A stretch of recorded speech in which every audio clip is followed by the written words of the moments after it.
Got it. Okay. Good evening and welcome to the May 6, 2021 Parks and Recreation Commission regular video meeting.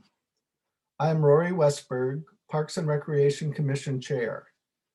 In accordance with Proclamation 20-28.10 and the Governor's extended Safe Start order, tonight's Park and Recreation Commission meeting is using video conference technology provided by Zoom. The Zoom video of this meeting is being recorded and will be broadcast live via Zoom and will be uploaded to the city's YouTube channel later this evening. City staff Jesse Bond, Ryan Daly, Jason Kintner, Paul West, Merrill Thomas-Schatt, Katie Herzog, Councilmember Liaison Jake Jacobson, and consultants Emily Moon, Steve Dew, and Jean Ackers are participating in tonight's meeting remotely. Other public audience members are listening to the meeting by telephone or via the internet. Welcome to all and thank you for joining us tonight. Commissioners, would you please turn on your microphones and will city staff please call the roll? Chair Westberg. Here. Vice Chair McCarthy. Here. Commissioner Richter. Here. Commissioner Cohen. Here. Commissioner Gualtieri. Here. Commissioner Birkenwald. Here. Commissioner Struck. Here. Thank you. Thank you, commissioners. Before we start the business of tonight's meeting, I want to suggest a few rules to help the meeting run smoothly. If a commissioner has a question, please use the raised hand feature. I will do my best to recognize each commissioner in the order in which hands are raised.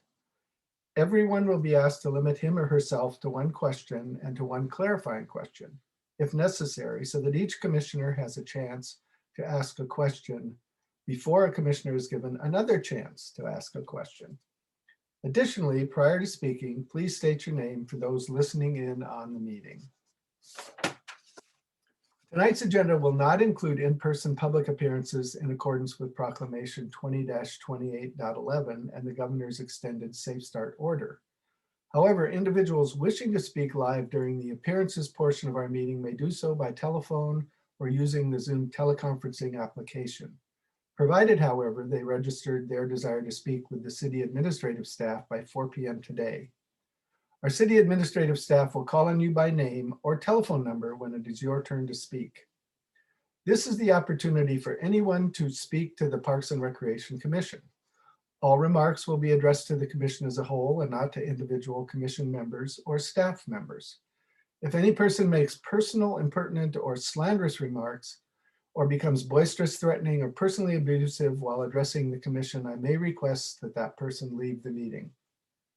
When it is your turn to address the commission, be sure to speak audibly and state your name for the record. Your comments will be limited to 3 minutes. I will provide you with a 30-second and 15-second warning when your time is about to expire. City staff, is there anyone who has signed up for appearances that wishes to address the commission? We do have one appearance this evening. Mr. Hamer, I'll let you in just a moment. Okay.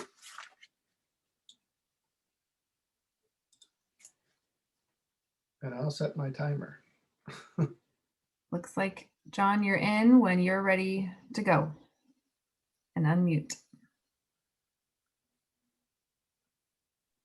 Okay, I'm unmuted. And there's the video, right? Can you hear and see me? Hello? We can hear and see you, John. Thanks. Okay, great.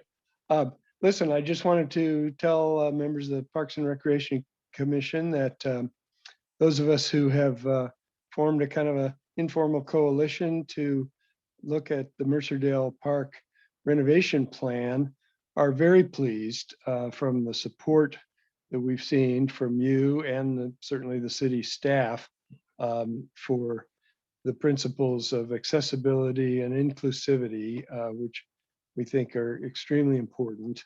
I know that the extensive document that in your packet that I was able to go through, the two design plans that you're going to consider tonight both of them look terrific, and a couple of the people in our group that I've talked with said, you know, they either would be really great and more acceptable certainly than what the original plan called for.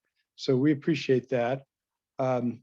The other thing that I wanted to urge you all to do as the PROS plan continues, to keep the principles of accessibility, inclusivity high on your agenda for future renovation or upgrades. I think you're well on track to do that.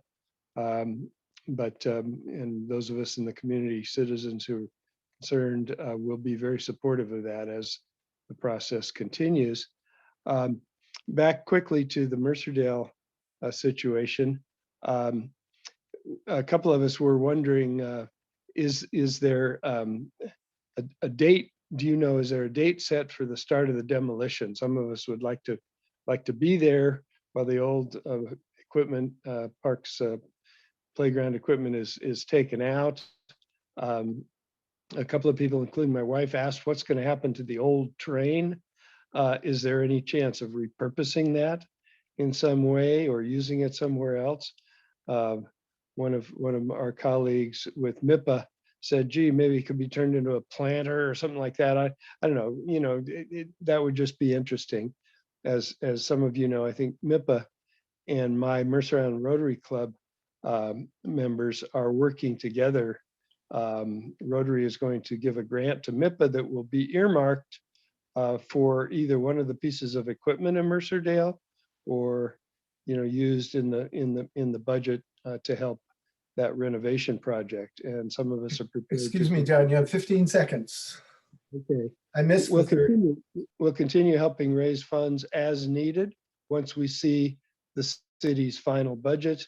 We know funds are scarce, and those of us who care about our parks are willing to step up to the extent we can. And any suggestions any of you have would be welcome. Thank you very much. Appreciate your comments. Thank you for listening.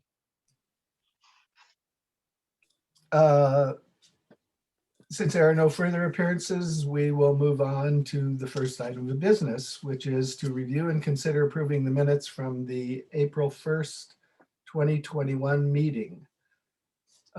Commissioners, may I have a motion to approve the minutes of the meeting of the April 1st, 2021 meeting? This is Don Cohen. I'll make that motion. Okay, is there a second? I'll second it. Sarah Birkenwald. Thank you, Sarah. There's a motion and a second to approve the minutes. Commissioners, please turn on your microphones, and will city staff please conduct a roll call vote? Chair Westberg, Aye. Vice Chair McCarthy, Aye. Commissioner Richter, Aye. Commissioner Cohen, Aye. Commissioner Gualtieri, Aye. Commissioner Birkenwald, Aye. Commissioner Struck. Aye. The motion passes and the minutes are approved. The second item of business is an update on the recreation reset plan. We welcome transition team manager Ryan Daly and consultant Emily Moon. Good evening, Parks and Rec Commission.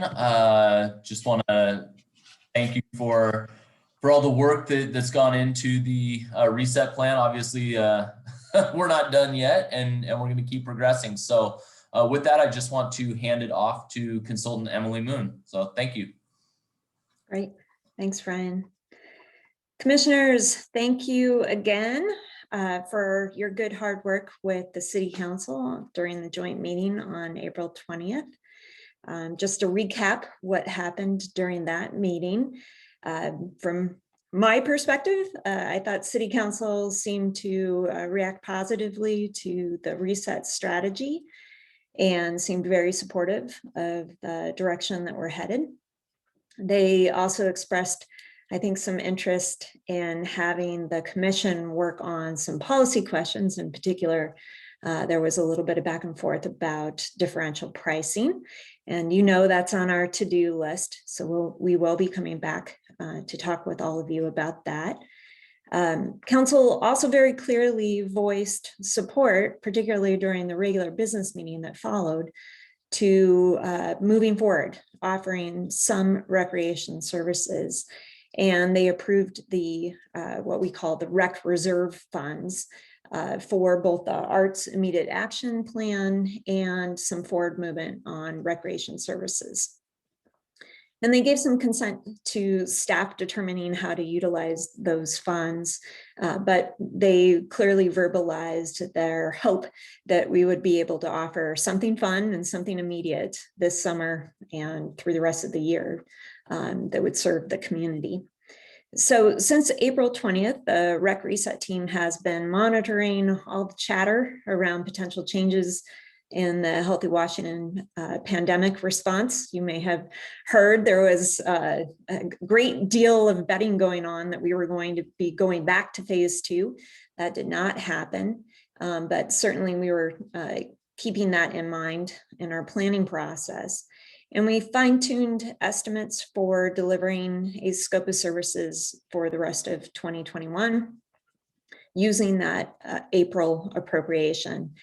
And we've been busy responding to an increasing volume of service demands and needs in the community as weather has become nicer and a lot more outdoor recreation is taking place. We also brought on a new staff member, have been training that individual, and we've been working on next steps for the rec reset strategy work plan.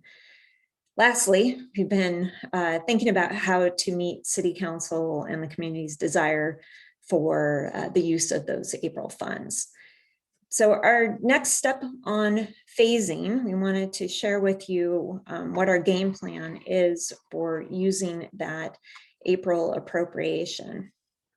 And again, still keeping in mind all of the objectives that we have talked about with regard to immediate action plan. Immediate action plan was our first look at offering programs and services, and objective number 1 perhaps on that is keeping the constraints of the pandemic in mind. And so given the goals for the 2021 rec services, our next phase of implementation will look a little bit like the immediate action plan. We'll be focused on what we can do now, do well with the resources that we have, and how we can meet some immediate needs safely. So to that end, we are proposing to use the funds to support a limited number of community-wide special events, subject, of course, to pandemic constraints and the governor's reopening plan. And we'll be focused primarily on helping community organizations implement their events, but also we'll be providing some sponsorship, event design and management for city-run events, including, as you heard, a scaled back version of Mostly Music in the Park via the Arts Council. Scope of services for 2021, we anticipate also including very limited public use of the community center. As we've talked about in the past, we're going to gear up to provide some drop-in recreation opportunities in the building and some gymnasium rentals, and we will provide a little bit more detail to that rollout plan as we have better certainty of our ability to staff up. So we need to have the staff in the building first before we can open the doors. So that news will be coming shortly, I hope. And then another objective for us within and outside of the building is, of course, to support the Arts Council's immediate action plan. And then lastly, we're going to use the funds from the April appropriation to develop a few outdoor recreation opportunities for the community this summer through this fall. Largely, we will be doing that through perhaps contracting, much like we're doing with summer camps. We will be the facilitator for some programming, but we'll bring some outside resources to help us actually deliver it. or to co-sponsor a few recreation opportunities outdoors in our parks where we know there's great interest, and we want to continue to drive community members to using those great amenities. And one example of that you might be familiar with is the letterboxing program. That's one thing that we're contemplating getting our support behind and making sure that that can continue as a very successful, fun event in the community. So beyond utilizing the April appropriation and getting those services off the ground, our next step on the reset strategy, we're anticipating bringing the strategy back to the City Council for endorsement at the first meeting in June. Their May agendas are, of course, already packed. And we will not, at this point, we're not anticipating making adjustments to the phasing plan that was included in that strategy. There's still a lot of moving parts, and it sort of lives as it was as a draft phasing plan.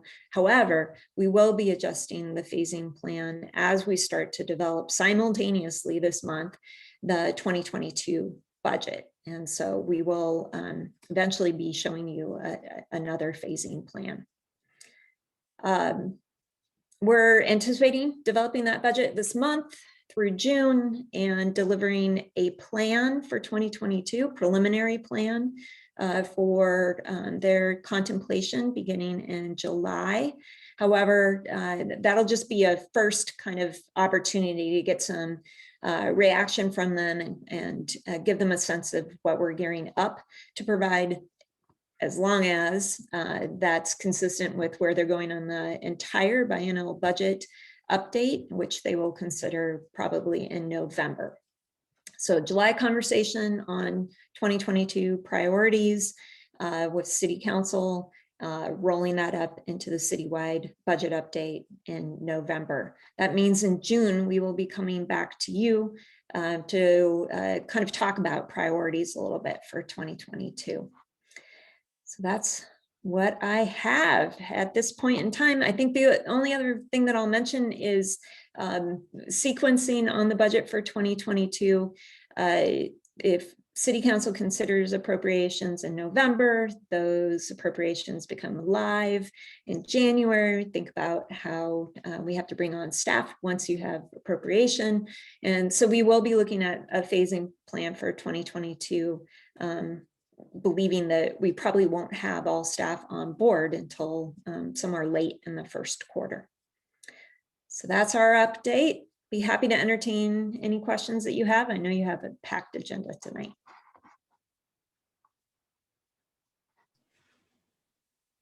I don't see any questions, so thank you, Emily, and I guess we will move on. Wonderful, thank you.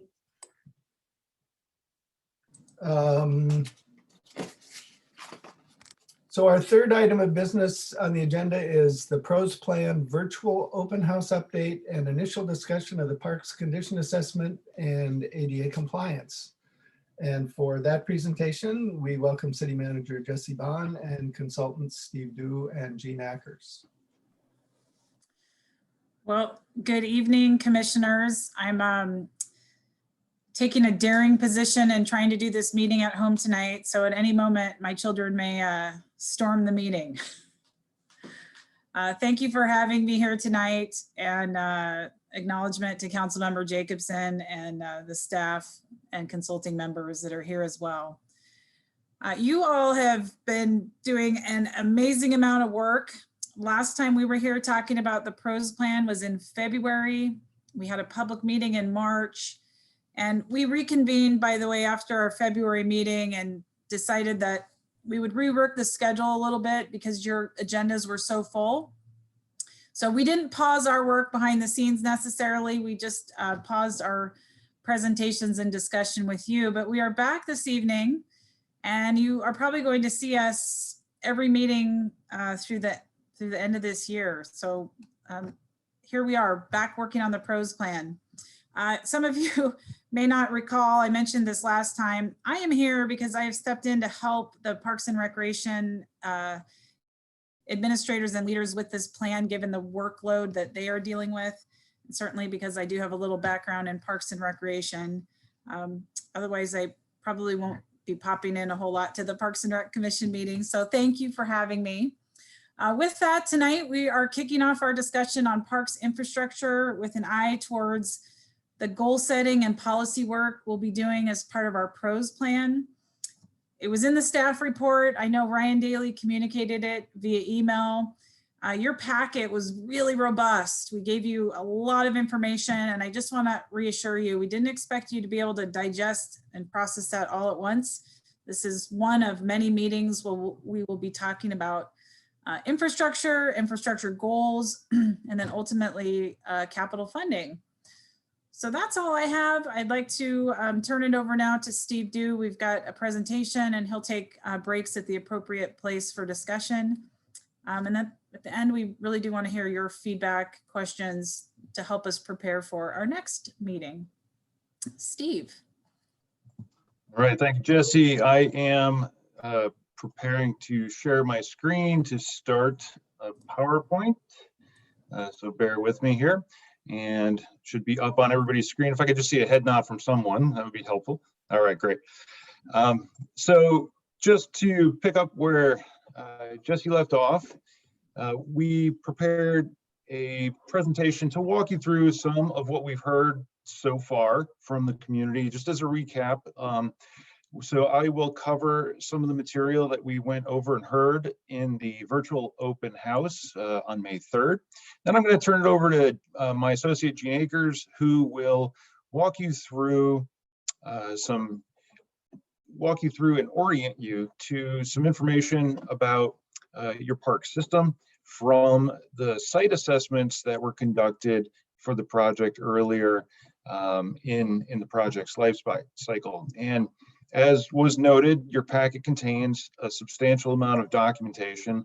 So I trust over the coming weeks, you may have a chance to review that more thoroughly, but our intent tonight really is to introduce a lot of material to you, and we will pick that up again in next month's meeting for deeper discussions. But we do want to set aside a fair amount of time in tonight's session for some dialogue, some discussions, any questions you might have. So with that, I will start with a real quick recap of the virtual open house from May 23rd or March 23rd. So just as a reminder, we were in a position to do a virtual open house because of COVID and not being in a position to meet in person. So we utilized Zoom software, much like tonight's meeting, to engage with the community. So the virtual open house was promoted through a number of different channels, typical channels that the city uses to advertise meetings and excite folks to come out and share their thoughts. So that includes social media, the Let's Talk site, email blasts, newsletters, etc. In all, we had 73 participants engaged in the meeting that night, and we had really good discussions. Part of the open house was structured with a front-end presentation interspersed with polling questions, so people could take live polling real time. And then toward the end, we had 3 distinct breakout sessions that were topic oriented. In terms of what we heard, one of the polling type questions that was asked was, given that the pandemic's impacted how people recreate, what have you missed the most? So this top graphic shows that from the respondents and from the participants in the virtual open house, the strongest number was toward missing community events and festivals, and then followed by spending time with family and friends outdoors. So it was a fairly even split across the data. There was an other option where people could write in via chat some other things that weren't originally listed, things like mountain biking or going to the beach.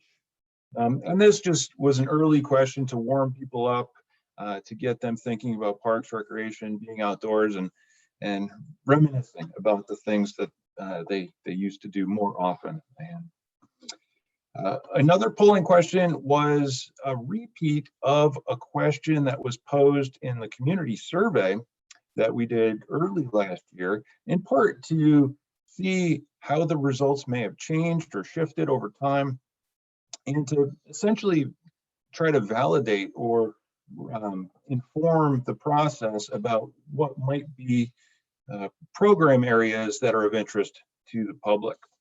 So you can see in the chart in the bottom that there were a number of responses here that were in line with the survey. So these top 5, and there were 5 out of 10 items, were within the community survey that was conducted last year. So 4 of the top 5 were the same top 5 that were from the survey. So there's substantial consistency between what we heard at the virtual open house and what we saw in the survey. And those top 5 items include boating programs, performing arts, programs for adults over 55, outdoor classes, and adult classes like arts and crafts and fitness.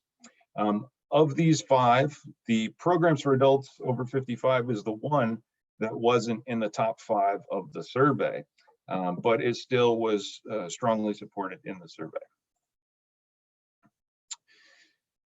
One thing to note is we also had a polling question that offered some options for folks to select from. And the question was about identifying pressing needs. So the question was, what do you think are the most pressing needs for park amenities and facilities on Mercer Island? And they were given a choice to select up to 3 items. 70%, or 38 out of 54 people who responded to the polling question, said that upgrading and repairing aging park amenities and infrastructure was their top most pressing option. 2 other options that were somewhat strongly supported included improving universal access to play areas and amenities, and an other, which was a write-in option, and that included things like mountain biking trails, pickleball, turf field improvements, expanding trails, and forest renovation. So you can tell from those other write-in options the kind of the breadth of the topics that people were coming to this meeting with. Lastly, I just want to touch on the breakout room sessions. So again, there were 3 distinct breakout rooms where we took the full group of attendees, broke them into smaller subgroups that were facilitated by either city staff or the consultant team.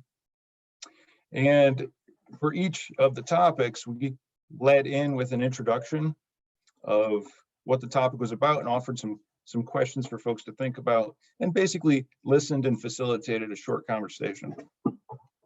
So in the topic of trails, there was a lot of comment about additions for signage and having clear trail etiquette. There were some comments about tensions between different user types, strong interest in mountain biking opportunities. There were a number of people who participated who were bringing Snake Hill and that sort of perspective to the meeting, as well as interests in trail maintenance and safety. There was a breakout room specific to water-oriented opportunities, and here discussions of repairing the docks, water-oriented infrastructure was keen on people's minds, and several people noted the interest in bringing back lifeguards or having enhanced water safety, and improving options for hand-carry watercraft like kayaks and canoes. Last was a session about balancing uses between passive and active, knowing that there's strong interest in preserving open spaces and managing the impact of active space on preserved open spaces.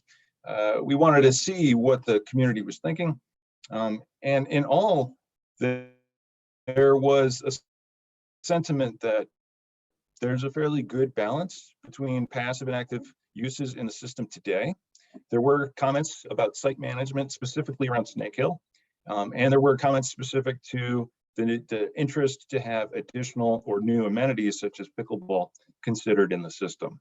So that's just a real quick recap of the virtual open house.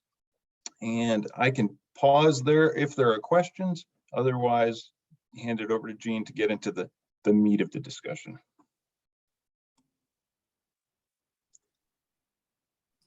I don't see any questions, Steve, so go ahead.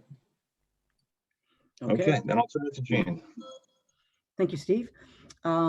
Let's do the next slide, and I'll go through some of the steps that were taken to do this park conditions assessment.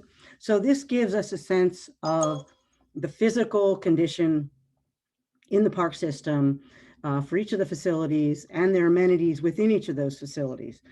So this was conducted, 2 landscape architects that are trained and specialized in park planning and design, basically walked through all the sites,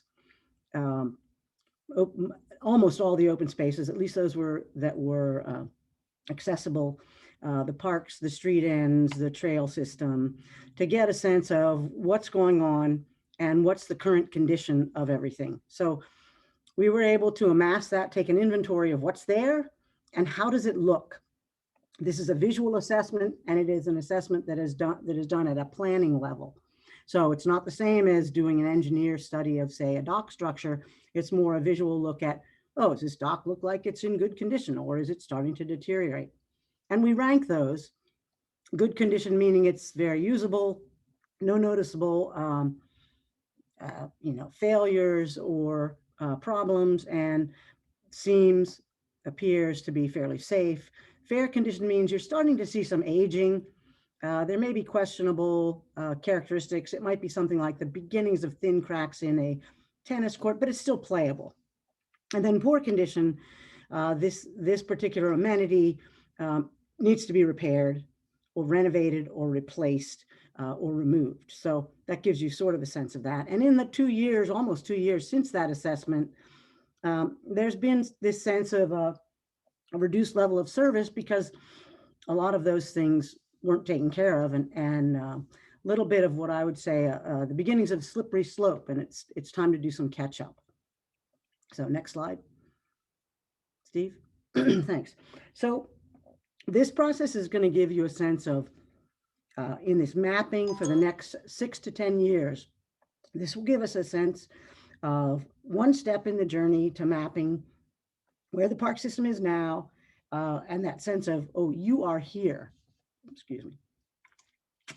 That fall assessment gave an overall look at the conditions and said, overall, this looks good. However, a lot of elements were not ADA compliant, so that was one of the highlights. And there are other specific elements that had some serious concerns and would have been were rated as poor. So we're starting to do this mapping, and because the overall park conditions assessment really highlighted or noticed a lot of the ADA issues, we'll be talking about that as well. Next slide, Steve. So as I said, this involved 2 landscape architects surveying all the parks, walking through them, checking off the conditions, what was good. And this is not just a good, fair, and poor assessment. This is an assessment from landscape architects that are very familiar with a number of different systems, and they're comparing this with how other agencies, to a certain extent, other agencies would consider what's an acceptable level of service for these amenities to be able to provide. Obviously, you have extremes in that, but it gives us a visual assessment. We note the obvious, and it also gives a sense of place in terms of what's the park's character, what are the amenities, because we are taking an inventory through each site of what amenities are there, and then what are the recreational values of each site. Sites that are offering active sports fields, sites that are offering passive, maybe picnic areas, trails, that sort of thing. So we compile all that and we put that in a conditions matrix as seen in this next slide. So this matrix, and this is the matrix that happens to just be showing the parks. We also do this for the trails and open spaces. We use this matrix and use color coding to help give you a really quick read of, oh, what's good, what's fair, what's poor. And if you look at this matrix and sort of give it the squint test and look at the pattern, you can see there's a lot of green in there. Green would be good. That's #1 ranking. Orange is, oops, something's starting to happen. There's some issues. And red is, wave a red flag, a little bit like waving the red flag for the bull of, we need to do something here. This is failing in some degree. And then you have questions of, is it a public safety issue? Aging of infrastructure is natural, but you don't want things to deteriorate to the point where there's either a public safety issue or there's a public perception of, hey, these things don't look that good. And I would just remark at this point about, some of you may be familiar with that broken window theory that's used a lot in policing. If you have an empty building and there's one broken window and it doesn't get fixed, it tends to sort of attract a certain element that likes to break more windows. And then it's a slippery slope. So generally, in public infrastructure, you really don't want to allow things to get to the point where it's very noticeable by the users. Next slide, Steve. Oh, wait, go back just one for a minute. Talking about that squint test. If you look down under waterfront and beaches, there's no green there in terms of in the park systems. That's a big ticket item for the docks and the access. So that could be pretty serious. You see where the 3s are. Some of them are under signage. Well, that's not super expensive to fix, so that's easily addressed. Some are under playgrounds. Playgrounds are much more expensive, so that needs to be taken care of. And then obviously you see a lot of the green as you move over, like in landscape, parks and trees, and those are things that your park staff are regularly taking care of because they can, and they might have the resources. But these other elements, pathways, the trails, a lot of orange there, a lot of cracks forming, paved courts. If you don't have the funds to fix them, they're looking badly or need to be seriously retrofitted or renovated. And that starts to get very expensive. If these conditions are slipping past good, they're getting in that fair, it's much more expensive to fix them as they slip down. Okay, Steve, next slide. So some degree of aging is expected, but when it's very noticeable, there are things that we need to fix to demonstrate that this is a park system that everyone can be proud of. You can also remember that the overview that Steve just gave us before of 70% of the folks who were giving feedback on what's most important to them, it was taking care of what they have. People love their parks. They want their parks to be in really good condition. And we have some degree of issues developing. I mean, the docks are very expensive, but even something as simple as cracks in the pavement, you don't want them to get so big that they become a barrier. They may affect ADA issues. They may affect public safety because they're tripping hazards.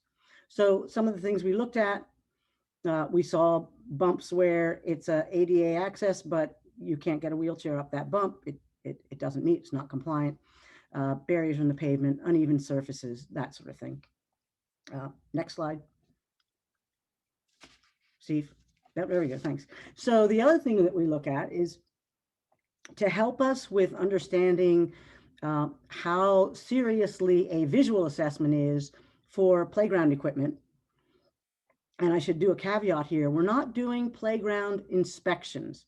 And the playground inspection of the actual equipment is looking at things like loose bolts or protruding pieces. It's looking seriously at safety issues, much more detailed than our planning assessment. But our planning assessment is looking at the obvious. Can you get into the playground or is there a barrier? Is the surface of the landing platform starting to wear? Is the powder coating on the poles starting to wear? Is there rust? Obvious visual things that other users are going to start to notice. So in addition to add to that visual assessment, we're looking at, we've compiled the ages of this equipment. And with the ages, we also use that same idea of color coding. So you notice with Mercerdale Park, the park that you're planning to replace that play equipment, that's 20 years old. It's red, it's time for it to go and time for it to be replaced. This aging review can also give you a sense of what your asset management plan is to be able to predict, say 5 years from now or 6 years from now, which play equipment are you going to expect to need to have repaired?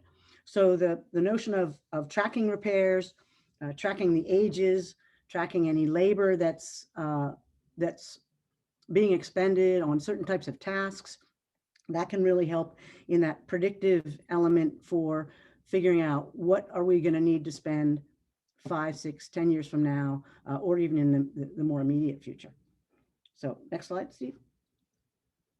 All of that information, by the way, would go into helping inform the capital facilities plan.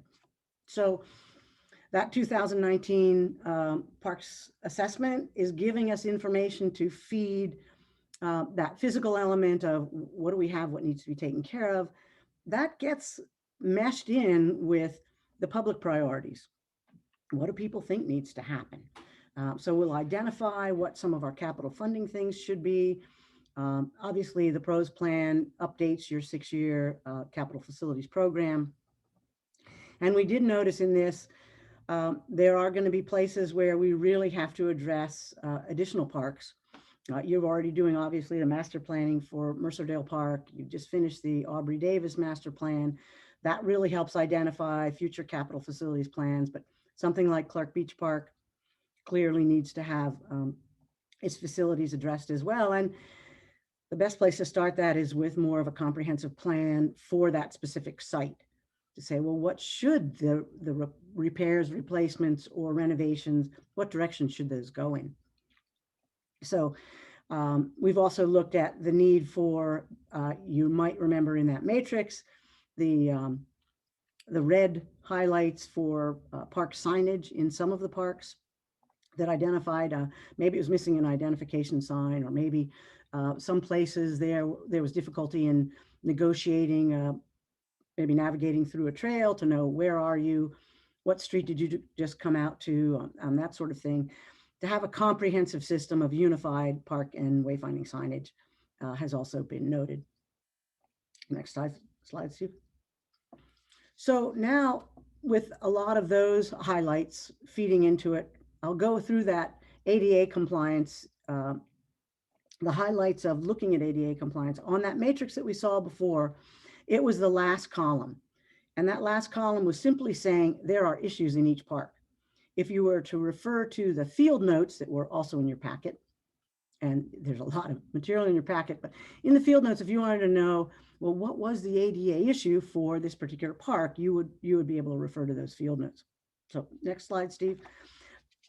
The city of Mercer Island is required under Title II of the American with Disabilities Act to provide for universal access, or to make sure that there aren't barriers to use of places of public accommodation.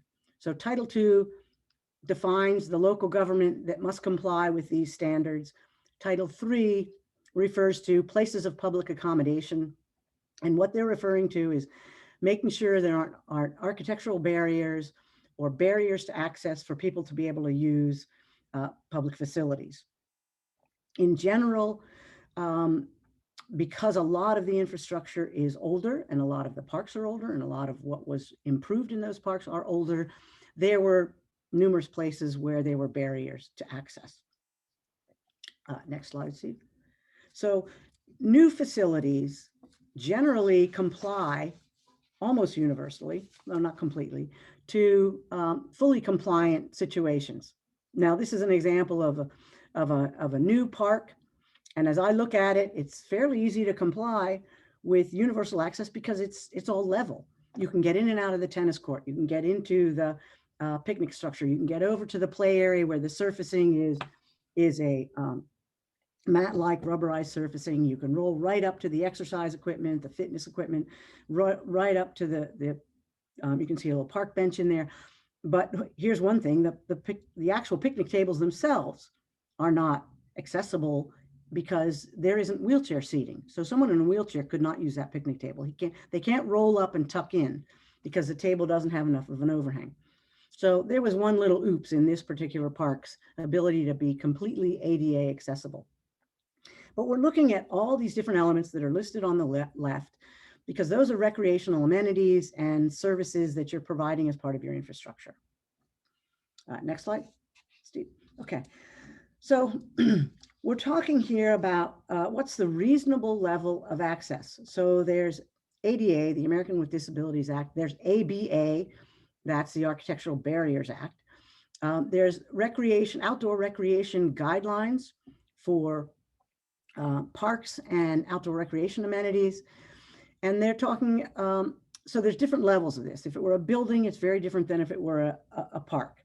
Reasonable level of access is, can people get to the facility? Can they enter the facility? It does not mean that you have to have paved trails everywhere and that all the trails have to be paved, or that every single feature must be completely compliant or universally accessible. But there should be a proportional amount. If you're retrofitting in a park and all of your park benches are not accessible, then as those park benches age, you change them out so that eventually you get 50% of your park benches to be completely accessible. And then you've met the guidelines and reasonable level in terms of standards for providing access. With older facilities, if this meeting the accessibility is too arduous or totally changes the character of that amenity, there may be the ability to get the equivalent of a waiver for creating complete universal access or ADA compliance if it changes the character of the site, if it's much too onerous in terms of finances. Then there's also recreational access in all your programming. If you have boating programs, is there a launch facility where someone can, with mobility issues, can get in and out of a boat? So as you're thinking about the dock structures for Luther Burbank, be thinking about how that's going to happen. If you're very physically able, may not matter, but there's some really awesome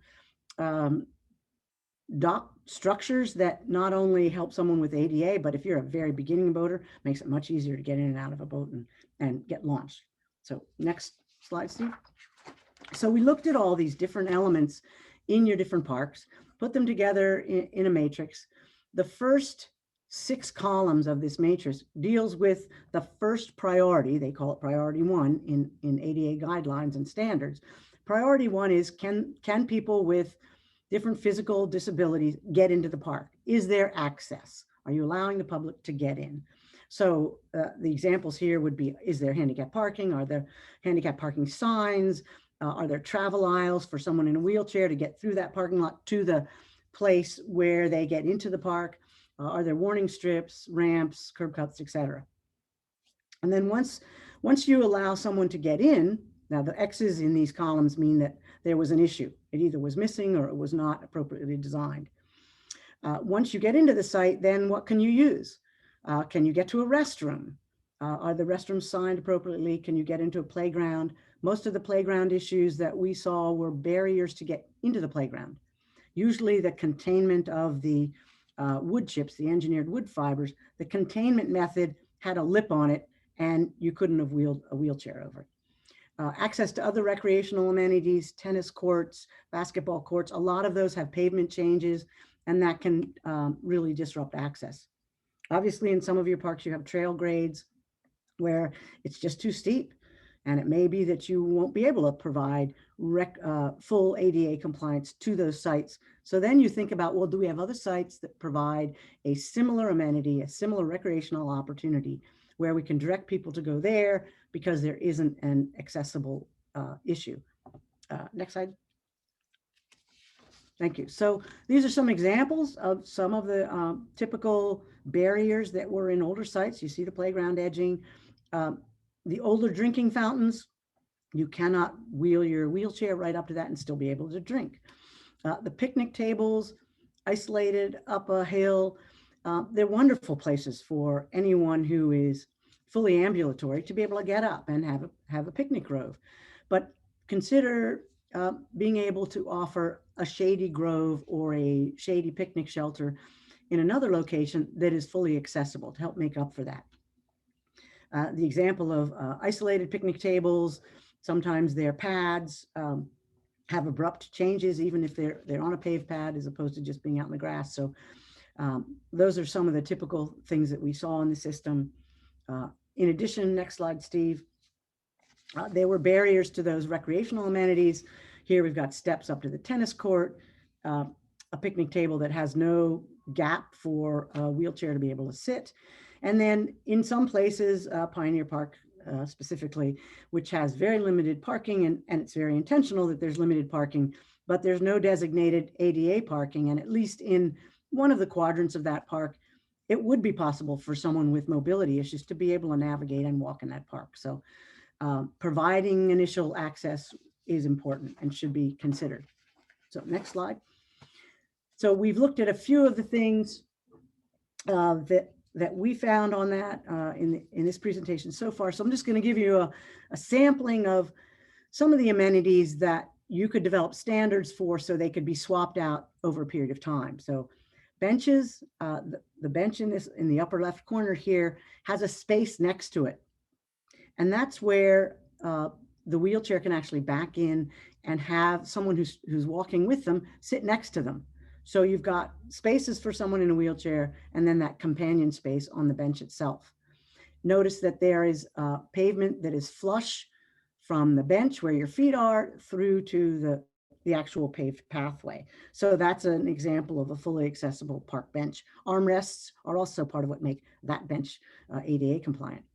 Wheelchair seating on the picnic table, you see there's a gap. You can just slide right into either end of it.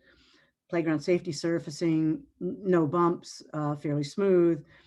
And then considering in a particular playground, adding amenities like the swing that could be for someone who is seriously handicapped, who wants to be able to swing but can't hold on in a strap swing. And the rest of the play equipment in that upper right slide. And very importantly, having accessible restrooms everywhere that there is universal access. That's a key. If you want to get someone upset who has some mobility issues, just make the bathrooms inaccessible and have them get very angry at the fact that they can't use them. So next slide. I won't go into that too much more detail. So the city is engaging a consultant to conduct its ADA transition plan. And this plan is going to involve detailed inventories using checklists to document all the barriers that are existing. We just highlighted ones we saw. We didn't take out a tape measure. We didn't have a level to measure grades and all that sort of thing. And of all those barriers that are documented, all the removal costs or the repair or retrofitting or upgrading, the costs get estimated and priorities get established in this process of a transition plan to then establish what should the phasing be, what should get done first, how much is it going to cost. All of those pieces should feed in also to the Parks and Recreation's capital facilities planning to be able to accommodate some of that. Next slide. So that's the main piece to our infrastructure discussion. And I believe the next, this is the overview of sort of the summary in this slide. We really need to be looking at planning for the infrastructure so that it's not in a situation where, as I mentioned earlier, you're in that sort of broken window condition, where it's regularly and continually maintained, which extends the life of all your amenities. So you also have a capital repairs budget, a line item to be able to catch things as they're failing. Maybe it's the tops to a picnic table before the whole thing gets is deteriorated, has to be replaced. Could be safety rails on bleachers, seating bleachers, again, addressing both public safety and making sure amenities are kept up to date. All of this fits into your capital facilities plan. It's also an important piece of your goals and your policies. It sounds like with some of the feedback from the open house, the virtual open house, that having universal access is important. So that's going to feed your development of goals and policies and be able to figure out, how much is going to get allocated for your capital facilities plan. And in all your future projects, it should be a given that ADA compliance design is going to be used. Next slide. So now we're at this question part. What questions do you have of any of the things that were in your packet, or questions that may have been sparked with this quick overview of all these issues? I'll stop there and let you jump in. If I could just jump in here really quick, let me read through the 3 questions and then maybe we approach them one at a time. And in the time in between the questions, I'll turn this screen share off so we can all see each other. So first question, is the question about questions. Do you have any questions about the parks conditions assessment and the ADA compliance material that Jean went over? Second, related to park infrastructure, is there additional information that might help frame the development of the pros plan, infrastructure goals, and policies? And then last, are there other initial reactions or thoughts on this topic of parks infrastructure? So I'm going to go ahead and pause the slideshow so we can all see each other again, and see if Jesse is available. If you want to jump in and take that first question about questions on the conditions assessment, or turn it back to the chair. Commissioner McCarthy has a question, followed by Commissioner Richter. Hello, Jody McCarthy here. I just wanted to jump to general comments. I wanted to say thank you so much to Jean for taking us on Tuesday to look at the different parks. That was a really a great way to appreciate the different levels of parks that we have here on Mercer Island, and how varied they are in terms of how many people they are accommodating, and the different needs that they are serving in the community.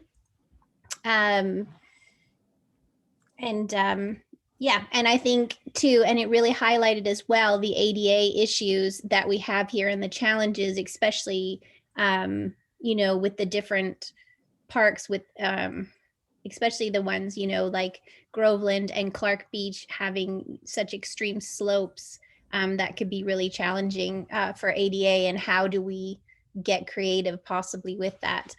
So yeah, that was all that I wanted to say. Thank you. Commissioner Richter. Hi, Amy Richter. I had a question on slide 11, the park conditions assessment. And I was wondering if it would be possible to put that slide back up. It's specific to turf.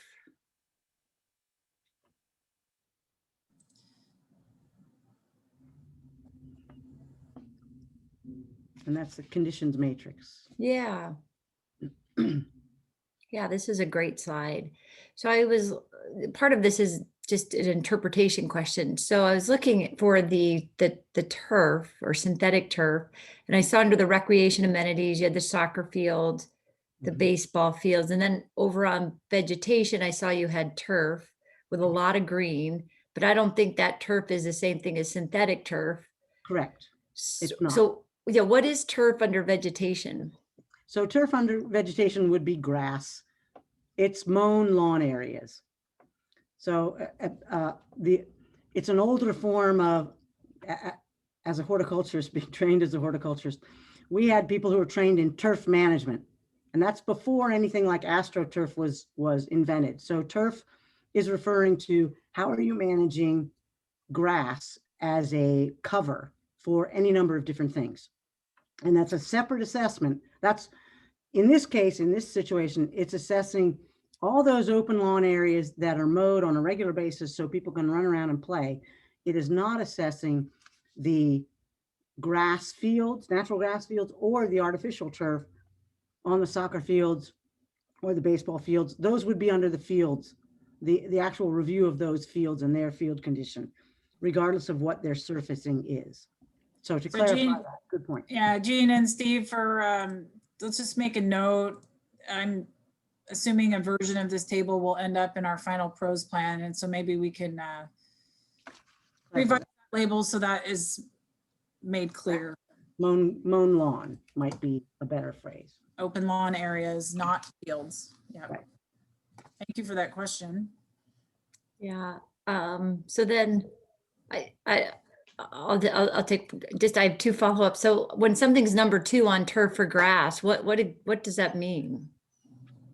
Just, it's not Specifically, healthy, it's Yeah. dying. it may be very thin. It may end up being like 80% of it is clover or dandelions or something else that does not hold up as well to regular foot traffic as turf. So lots of bare spots, maybe a lot of broadleaf plants in Okay. that turf area. So that's what it is. Okay, and then just finally, so synthetic turf, it's not called out here. So you have to know where that synthetic turf field lives to be able to find how you're grading it within the matrix, right? So Yes. okay.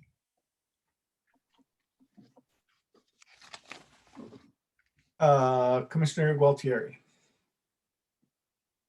Hi, thanks. This is Lynn Gualtieri.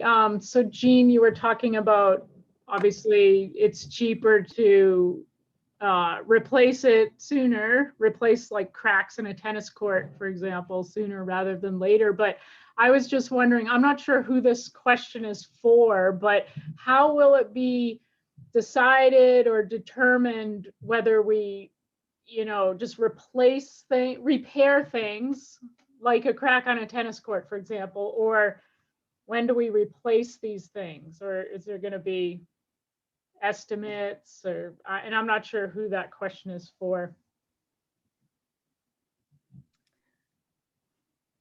Well, I'll take a lead on that, Gina, if you All right. want.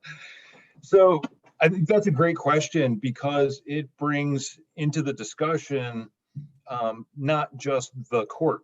It brings into the discussion of what is the amenity and the suite of amenities you want to be providing across your system. So in the case of a court, it might be about replacing or resurfacing, but it might be also about transitioning it to a multi-sport court or removing it to provide for a different amenity. And that is where we'll go with this commission in next month's discussion. Today is really an introduction of the range of infrastructure and amenity conditions and kind of the snapshot in time, if you will. But the next stage is on our end to start thinking about different costs for things, but also how public feedback layers in with the amenities on the ground to then provide the commission some ideas of, well, the citizens say X, and you might have capacity at this site for something, or this site for something, or you can transition the current amenity to multi-sport or things like that. So the next conversation will start to frame the topic of priorities, direction, and how things shift in time. And Jesse, feel free to add in, or Jean.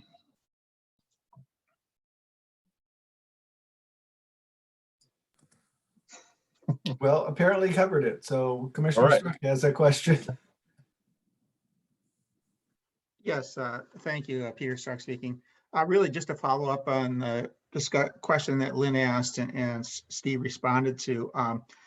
Yeah, I'm very interested in kind of this kind of prioritization and how, and I think of it as a capital budgeting challenge in the sense that you've got all these potential projects, probably millions of dollars, and how do you optimize that, and what are the factors are involved in that? And I think it'll be very helpful to not only to city staff, council, but also the community to understand, what is the process and why does, this project get, put on the CIP for 2022 or 23 versus 26 and so forth like that. So I encourage you to, we'll dive into this at the next meeting or next two meetings. So look forward to it. Thank you. Thanks, Peter. This is Commissioner Westberg. Following along in that same vein, I mean, one of the things I noticed with the matrix, it's very informative, but it treats all those amenities as being equal. essentially, as far as, the score it gives for a particular park. And clearly, I mean, they're not equal. And that gets at Peter's question about how we sort out. You might decide to leave something at a 2, because there's something, another 2 that's way more important as far as the functioning of that park, or as far as community needs and attitudes are concerned. I had a quick question about the ADA transition plan. Is that plan is underway, and is that going to be, the results of that going to be available to inform the final recommendations in the PROS process? So Chair Westberg, I can tackle that. Jason Kittner, your Chief of Operations. We are currently finalizing our contract with the consultant to get the ADA transition plan underway. It'll likely begin this year and carry through next year. So we will have the inventory completed. We'll be working with the PROS plan. There'll be interconnectedness, but the ADA transition plan will actually be completed likely after the PROS plan. But they are working in unison and both very important to make sure they're coordinated. Okay, thanks, Jason. And then I don't see any hands, so I will ask one other question or make one other comment. And I know this data isn't available, but certainly it would be helpful to have some idea of park usage. It kind of gets at again, back to the question of prioritization and trying to get the most bang for the buck. And, you're going to put that, you have to keep all your facilities maintained at a acceptable level of safety and acceptable level of use. But are you going to put that next dollar into a park that gets a lot of use, or if you have an amenity in a park that is only lightly touched by use, how do you make those calls? So, and I know we don't collect that data, but somehow it'd be interesting to try to sort that out. And Commissioner McCarthy has a question. Jody McCarthy, building on what Rory was just saying, I just wanted to point out when we did the site assessments on Tuesday, it was very interesting to start at Clark Beach and then go to Homestead and go to Luther Burbank and see the different levels of usage on a typical Tuesday afternoon in the springtime in the parks. And the difference in feel from Clark Beach, where we were the only people there, to going to Luther Burbank with a full parking lot and, people with dogs and kids at the playground and being super busy. It definitely highlighted for me that there is a big difference in the parks that we have and the different priorities that we should be placing on these parks. Thanks. Chair Westberg, if I could jump in here and follow up on both of those. Please do. You're right, we don't have data, we don't collect data on park usage, although I would hazard a guess that most of you have a pretty good sense of the volume. Luther Burbank on a 80-degree day in the summer, it's off the charts. So I'll encourage you to start thinking about it in terms of policies and investment policies. Luther, you have park classifications. We were not going to go over that tonight. We'll talk about that at the next meeting. You actually put your parks into buckets, right? So Luther Burbank is actually classified as a regional park. And as we get into the goals and policies discussion with all of you, we need to start thinking about what that means in terms of the investment needed to sustain what is probably always going to be a high volume. Contrary to that, Pioneer Park, it's an open space area. It's not designed for massive active recreation, nor do we want that. So that's one way to think about it, how we design parks. Our own infrastructure helps drive that. And then I will also ask you to think about it in a different way. Clark Beach, it's a beach park, and it's pretty quiet right now. It has been for a while. It gets, summer use, it'll peak kind of in the early mornings. Is that what you want? Is that what our community wants? Is it quiet because the amenities aren't meeting community needs? Is it quiet because it should be, right? That is a beach park that should be more natural. So I'm putting these kind of ticklers out there to get you thinking about that next policy question. Clark Beach infrastructure it's something that we're going to need to look at as a city, down the road. That's a park we flagged for a future master plan. So I just wanted to reframe that a little bit, get you thinking about how that might inform your future policy discussions. And certainly Steve or Jason, if you'd like to add anything to that.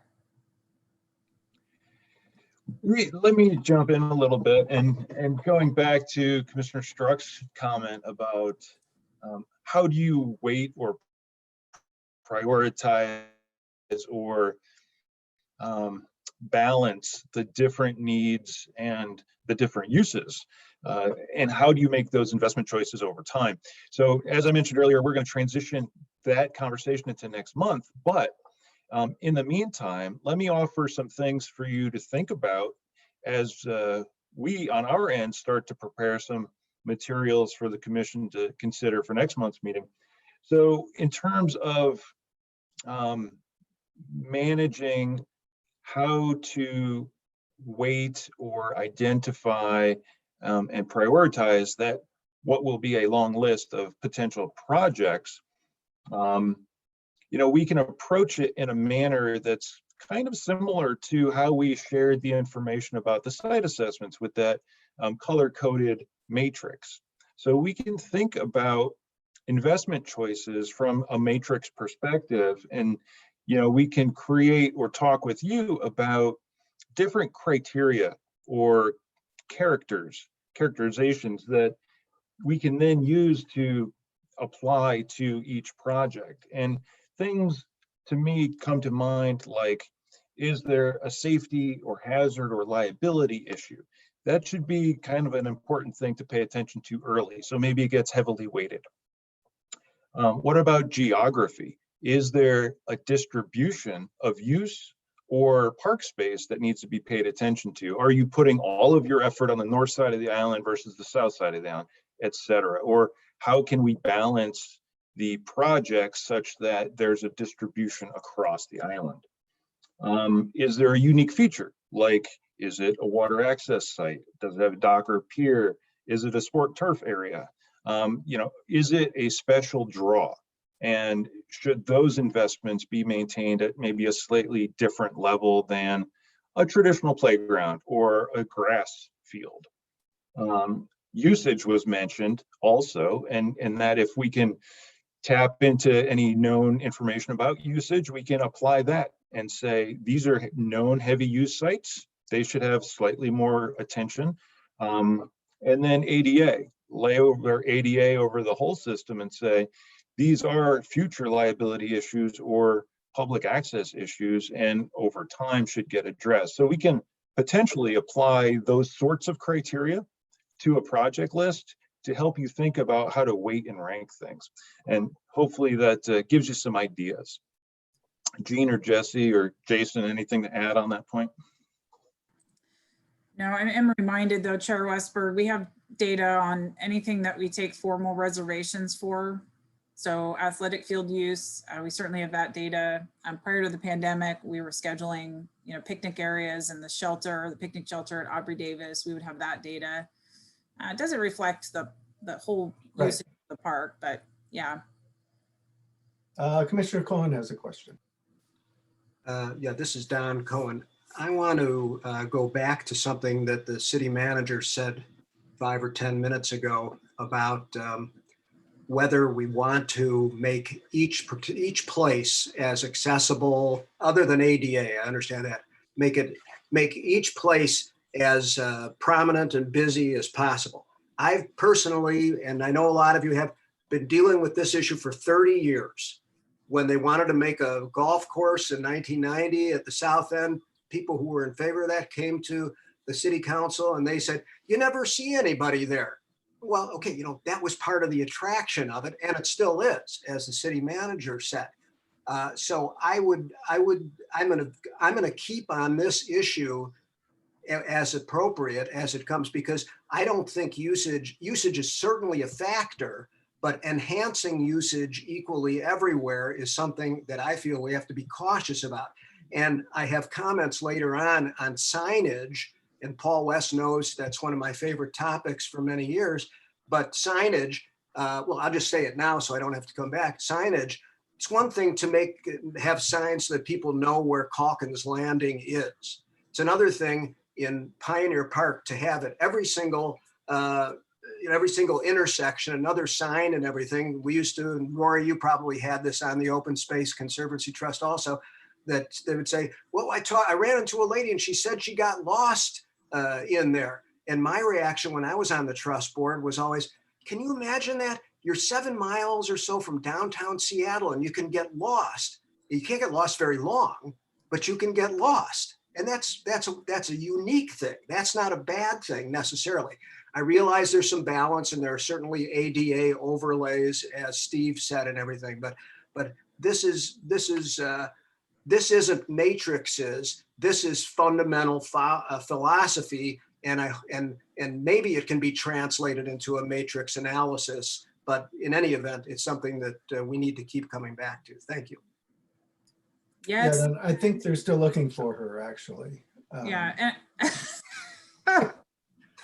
And Commissioner Struck comes up after. All right. And Commissioner Struck, may I just interrupt for a minute? So Commissioner Cohen, don't lose that thought. Take what you just said and start thinking about the policy language that goes on the paper, to illustrate what you just said. So that's where we're headed. I just want to keep reminding you all that's where we're headed. Great comments. Thank you, Commissioner Struck, for allowing me to interrupt real quick. No worries. Yeah, well, first, thanks, Steve, for those comments. I think those are very, very helpful to get people thinking.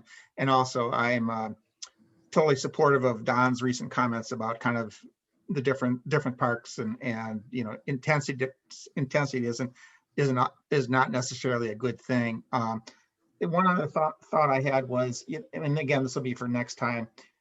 We right now we do characterize or classify our parks, regional, mini, community, and so forth.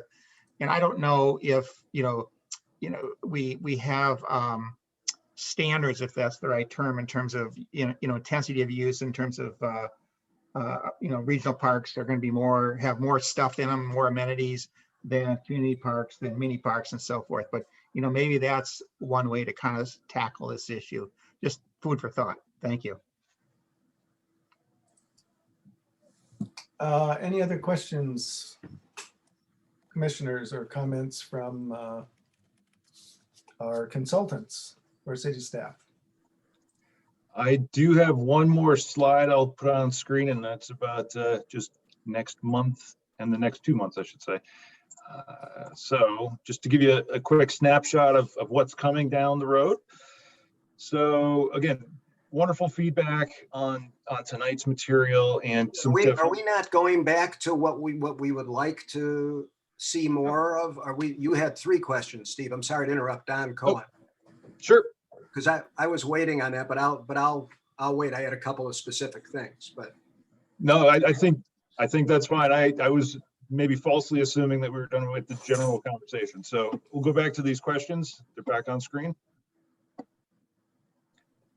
Yeah, go ahead, Don. Oh, okay. So I had 2 things. One, what I saw a reference that ever having additional docks at any of the street ends is sort of a non-starter.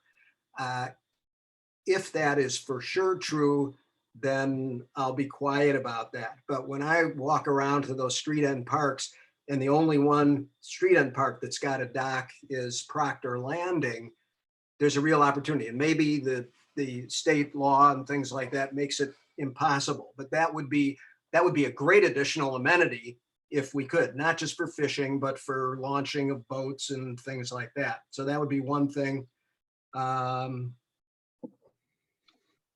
I think my other comments would be at a next stage. So that's all that I had. Thank you. And before I go any further, I just want to ask the chair and Jesse if there's a need to explore these questions in any greater detail. Tonight, you mean? Yes. I guess I would leave that the response to that up to the commissioners. I think recognizing that one, we still have a complicated agenda item to deal with, and two, that we're going to be plugging away at this over the next few months. Does anyone have a final comment relative to these three questions that you would like to bring forth tonight? Or we'll just kind of keep them in the background and they'll help frame our discussion next month. Chair Westberg, if I may, I want to ask one other question this evening. And as you look at the matrix that was presented tonight, I guess my question to the commission is it what you expected? Is the initial results of the matrix what you might expect with the overall park conditions and assessment of our facilities? Did anything strike you or surprise you in that matrix? Well, I'll take, this is Commissioner Westberg, I'll take my stab at that. And I'm not a glass half empty kind of guy, but I actually thought that the matrix presented a rosier picture of the overall condition of the parks than I think I get, at least by walking around visiting different areas. And in part that's simply because each of the elements was given equal weight, and you don't, when I'm looking at a park, I'm not focusing too much on the health of the trees or the grass or things like that. So I think we have big challenges I wasn't surprised to see the big challenges in the ADA component. Certainly, we're all aware that Clark Beach needs some major TLC, and some of the other parks have challenges too. So I was a little surprised at the overall rating, I guess.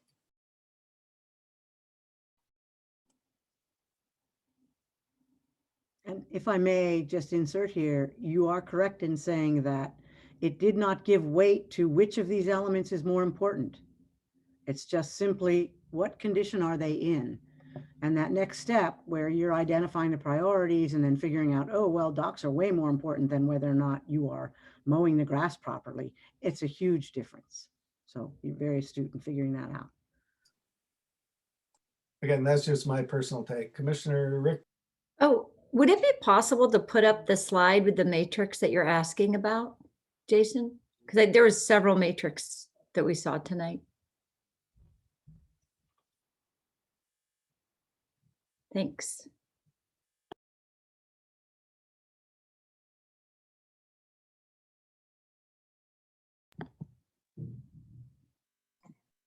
Can you see that? Is it good? Yeah, that's good. That's Okay. the one I thought you were talking about, but I wasn't sure.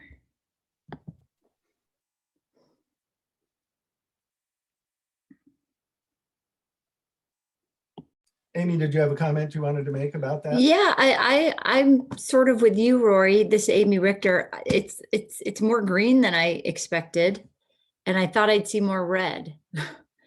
So at a real quick glance, I felt better about this than I would have expected.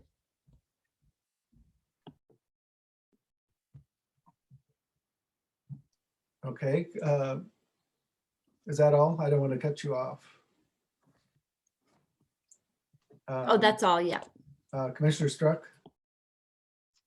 Yeah, just on that chart, it looks like it's in an Excel spreadsheet approach, and I think that I would find it of more value rather than like under parks being listed alphabetically, which I would have preferred to have it sorted by the, I guess, type of park. And then once within the type of park, perhaps by average score, because my sense is I would at least initially kind of look and say, well, let's take a look at all the community parks and what do they look like and what do we need to do there and so forth. So I think that's probably an easy way to look at it. Thank you. Good feedback, thanks.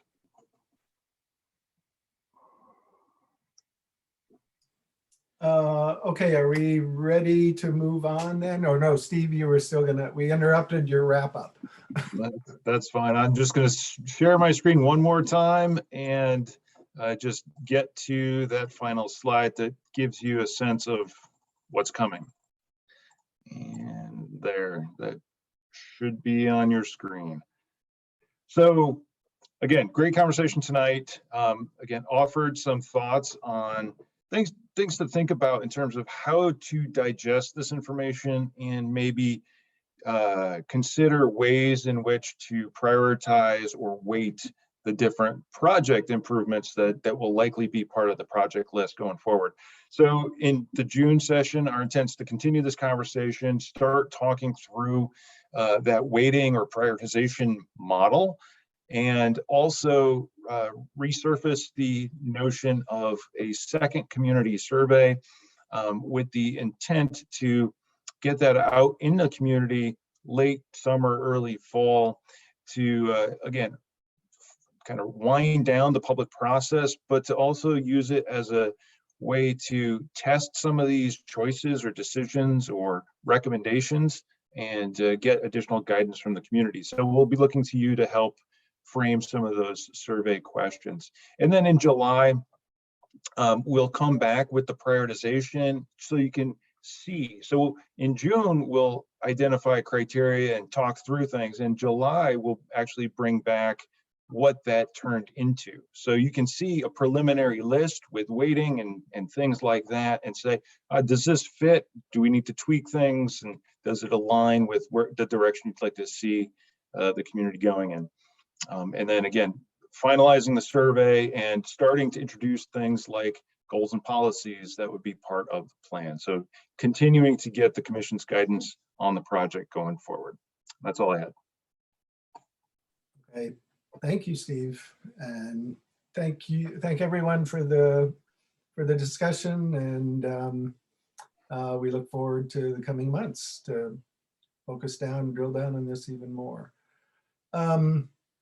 At this point, we've been at this for about an hour and a half. Why don't we take a 10-minute, let's see, why don't we take a break till 7:05 and then come back and we will tackle the Mercerdale Playground issue. So we'll be on break till 7:05. Please remember to turn off your video or to mute your video and microphone.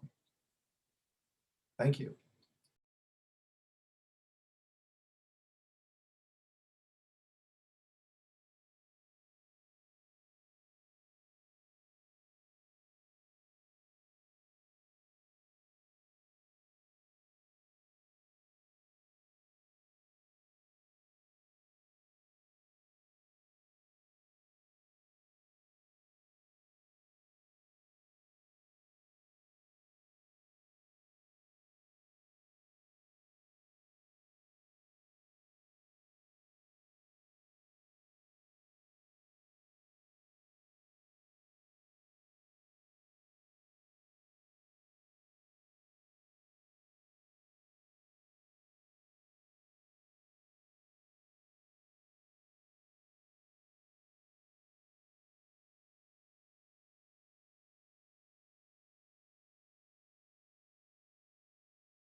Okay, it looks like we have most people back. So the fourth item of business at tonight's meeting concerns the proposed replacement of the Mercer Dale Park Playground.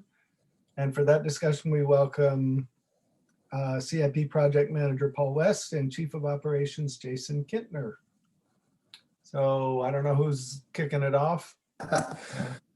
Good evening, Commissioners. Jason Kittner, the Chief of Operations.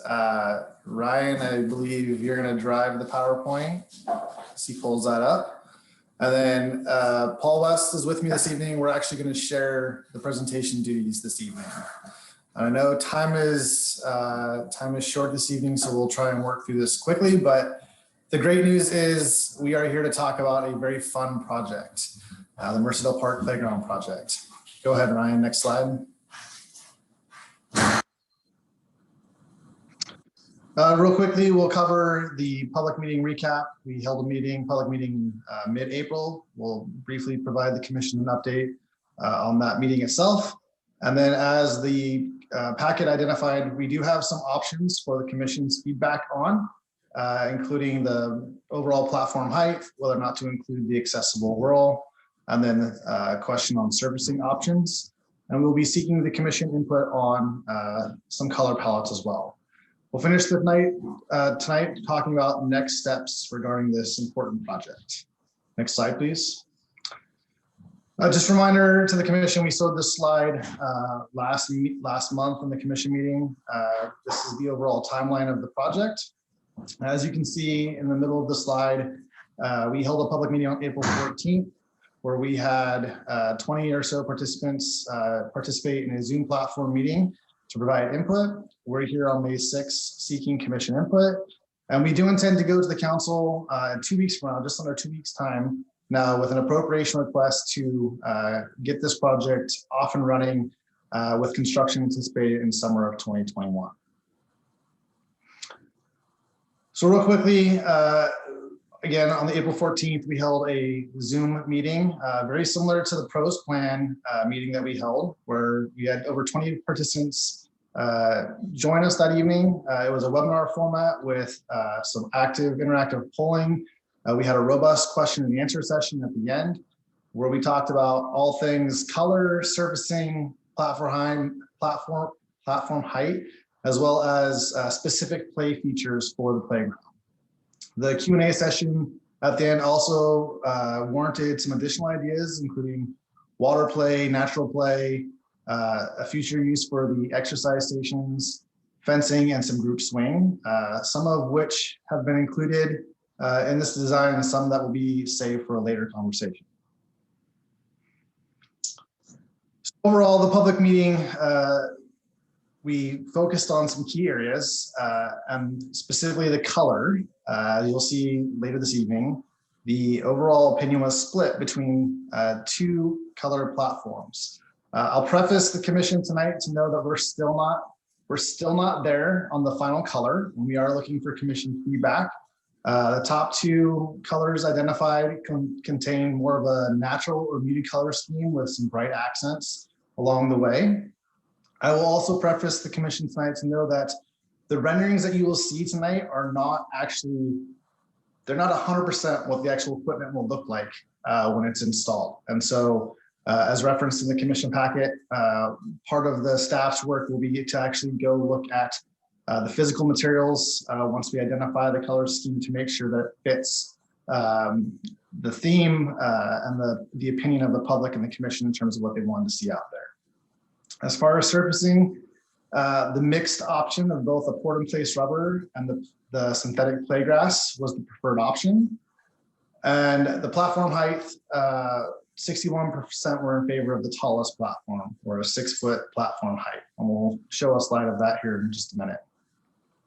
When we talked about some additional specific play functions in terms of climbing and spinning, the preferred choice was a cone spinner. And one of these options you'll see tonight does include a cone spinner. And the elevated climber was the second choice at 30%. And finally, the spinning characteristic that was most preferred was the accessible wall, which we'll talk about here shortly. Next slide. So, and just a couple slides, bear with us a little bit longer, and we will pause and look for commission direction on a few of these items. Here in front of you is a site plan for option 1, which you can see is the 72-inch platform height deck.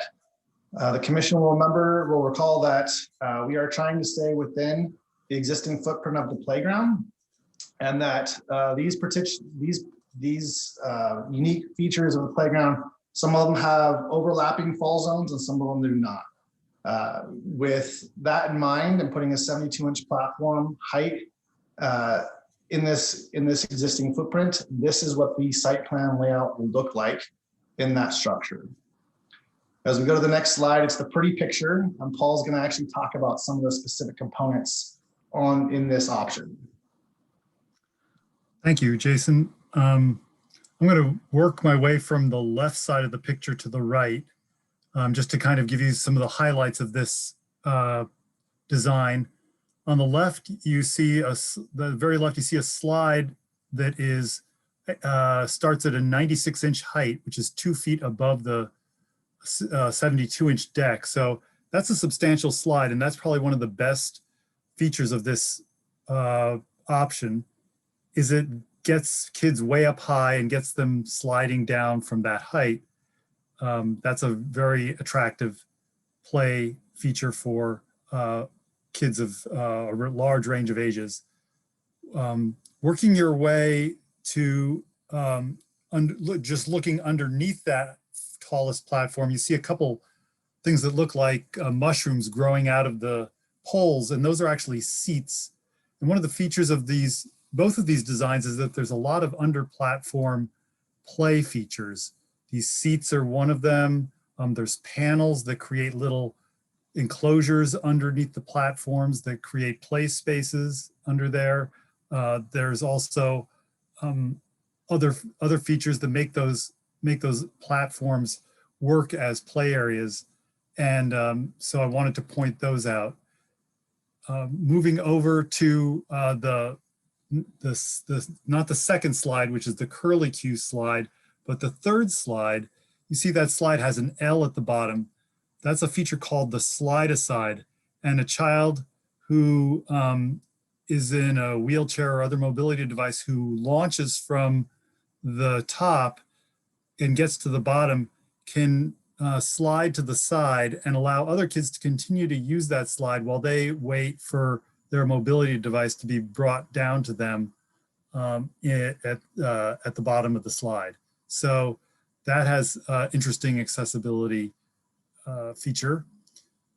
You'll also notice the panels next to that slide aside feature. Again, those are those serve imaginative and social play as well as create enclosures.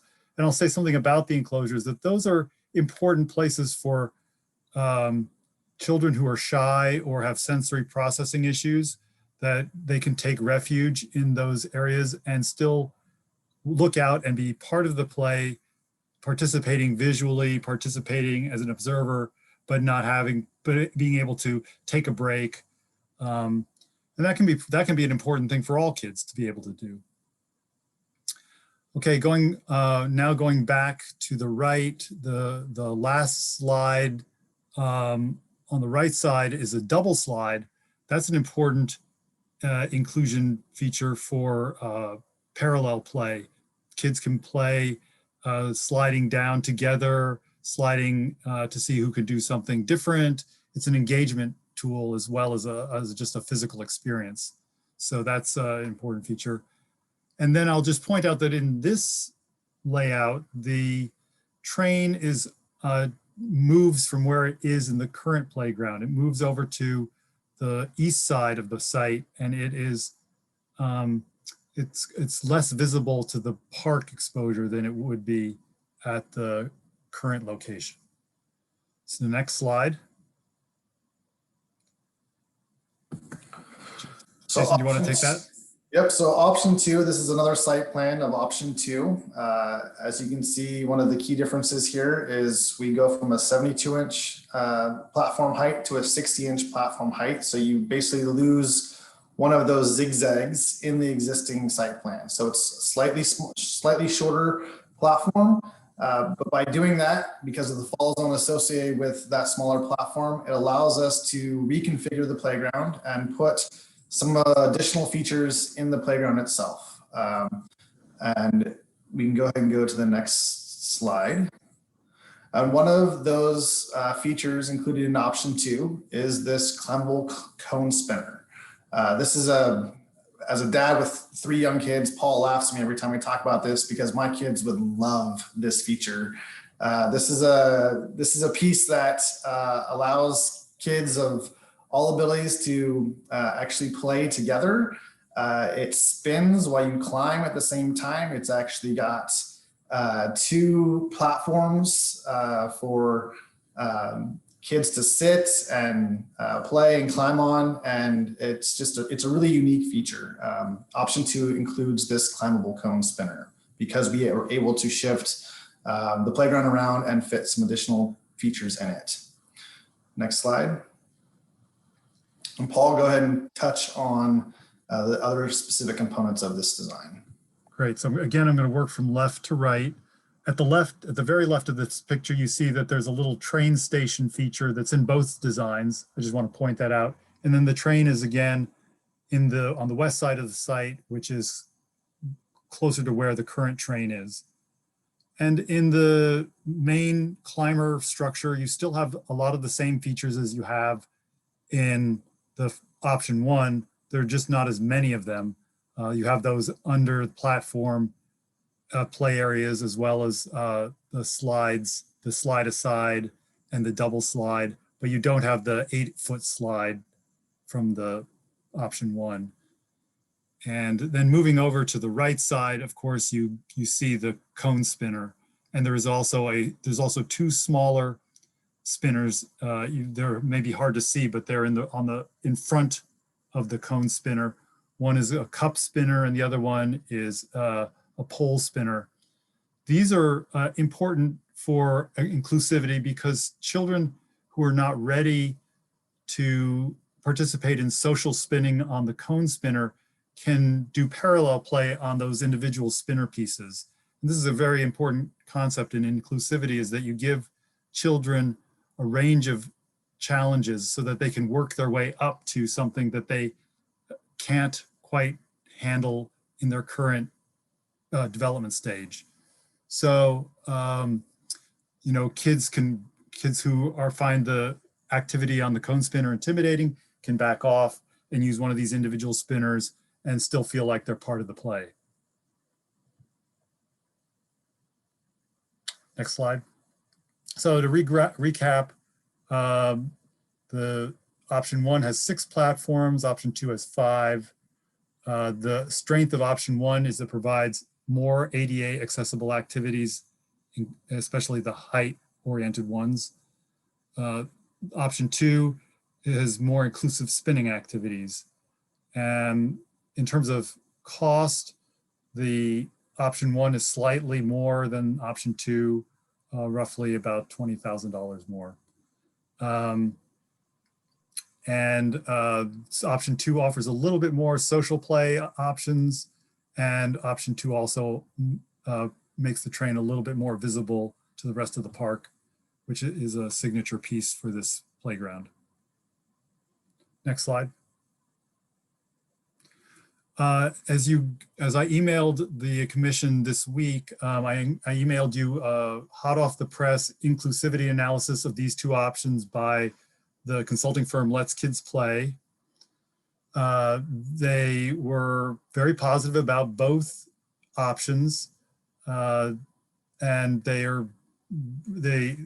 basically I'm reiterating what they said in their report, which is that option 1 is all about climbing and getting up high and being able to slide, and option 2 puts the challenge into the spinning.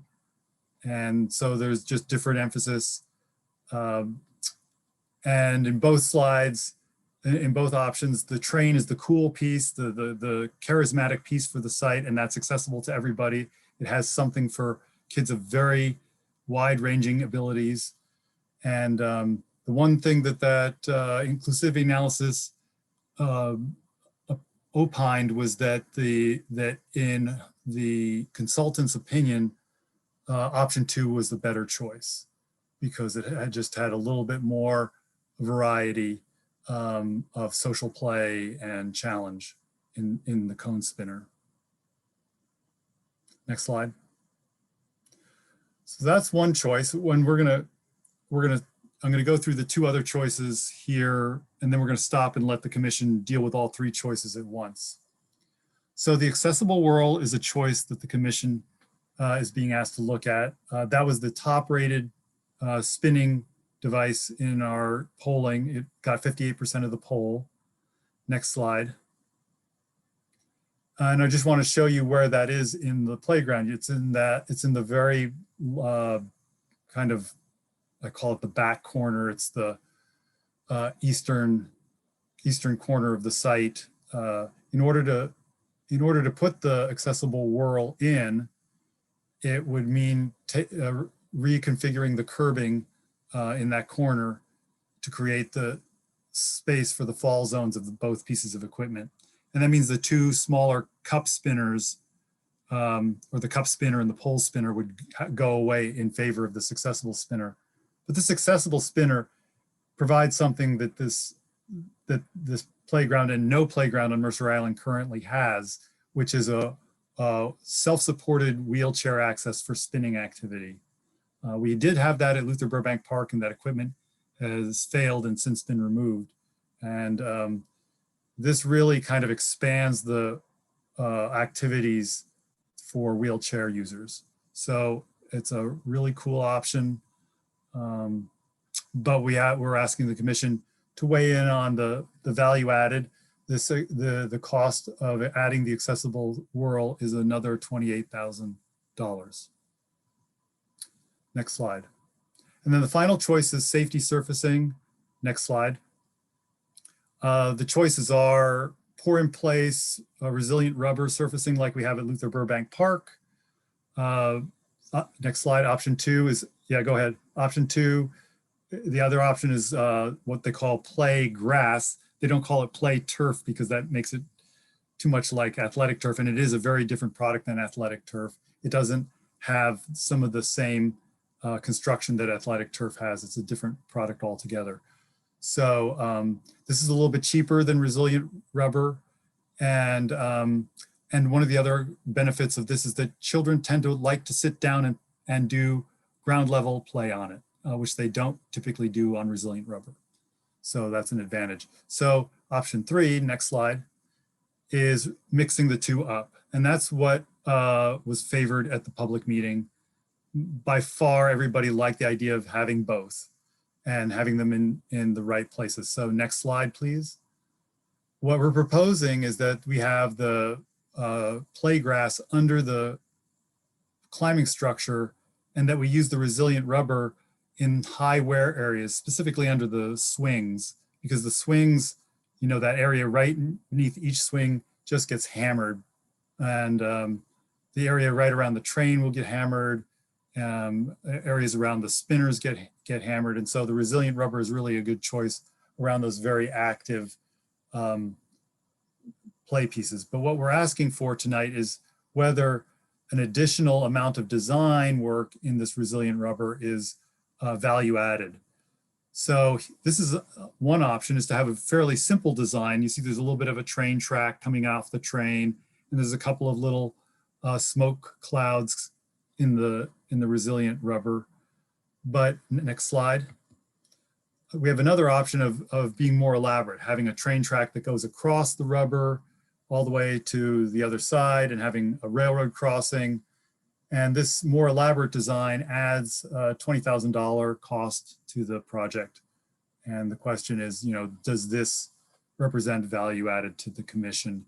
You know, I'll say that this is not just a graphical feature, but that you can actually get quite an interesting imaginative play on a train track feature like this. You know, you can imagine kids playing like, you know, don't fall off into the lava, or, you know, seeing if they can jump from track to track, or some other kind of imaginative or social play. So there is some value there, but we're just trying to get some input on, you know, this is already a fairly large increment to the approved budget.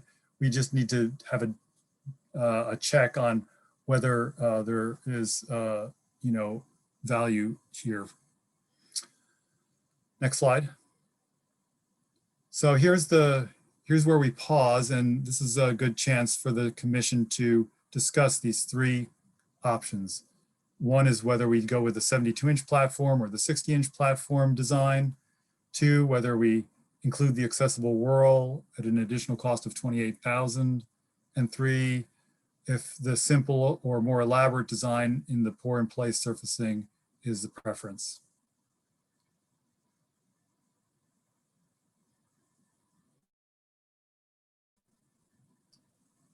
Okay, let's see, Commissioner.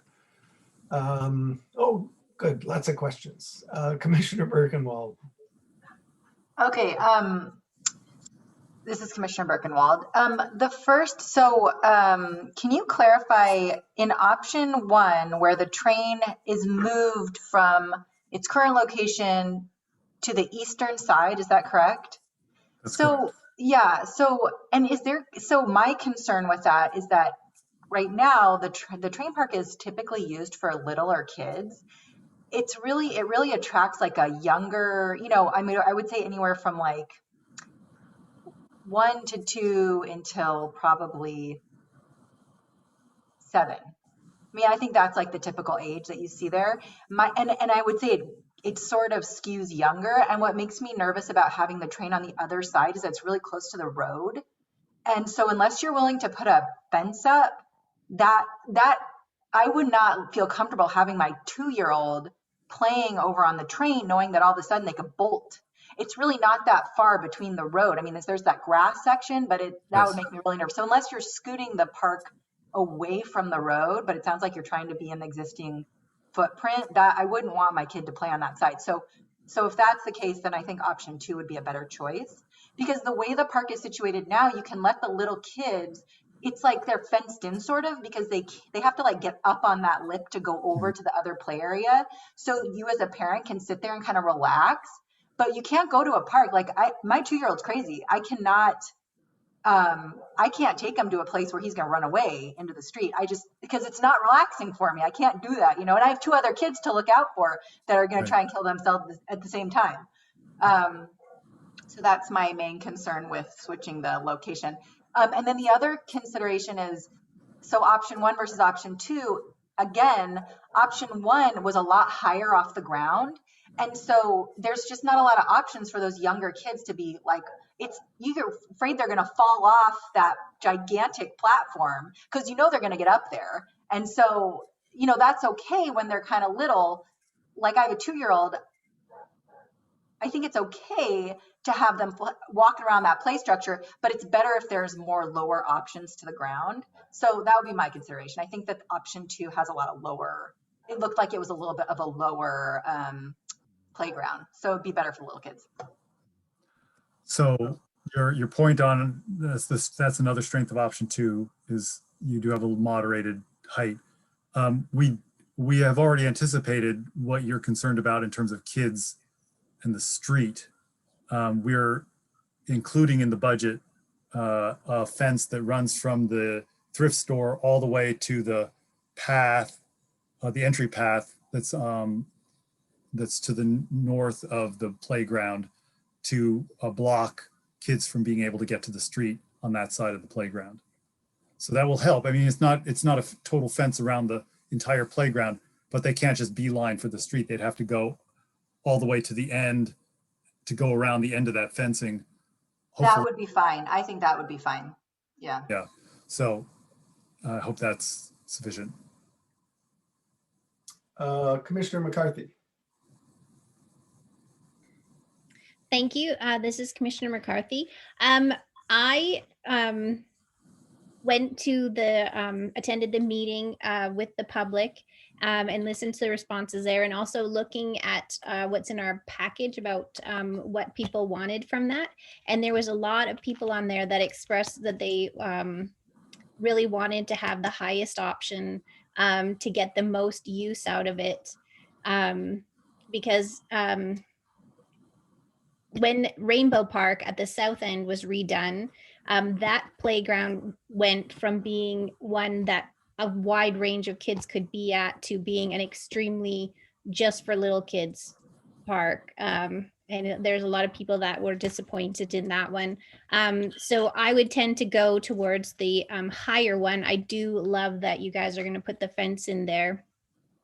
I think when I was looking at the designs that you guys were showing for on the rubberized surfacing, my first thought looking at the train tracks and the street going through the swings was, if kids are playing on that and trying to do the jump for the lava, are they going to get smacked in the head with a swing that is going on it? And the other thing I thought was, if it's white, how long is it going to stay white? Like for the puffy clouds, are they just immediately going to get dirted up? And, you know, next year we won't even be able to tell that they're clouds. So that was something that I thought maybe we don't want to spend the money on having the intricate design when it's just going to get dirted up.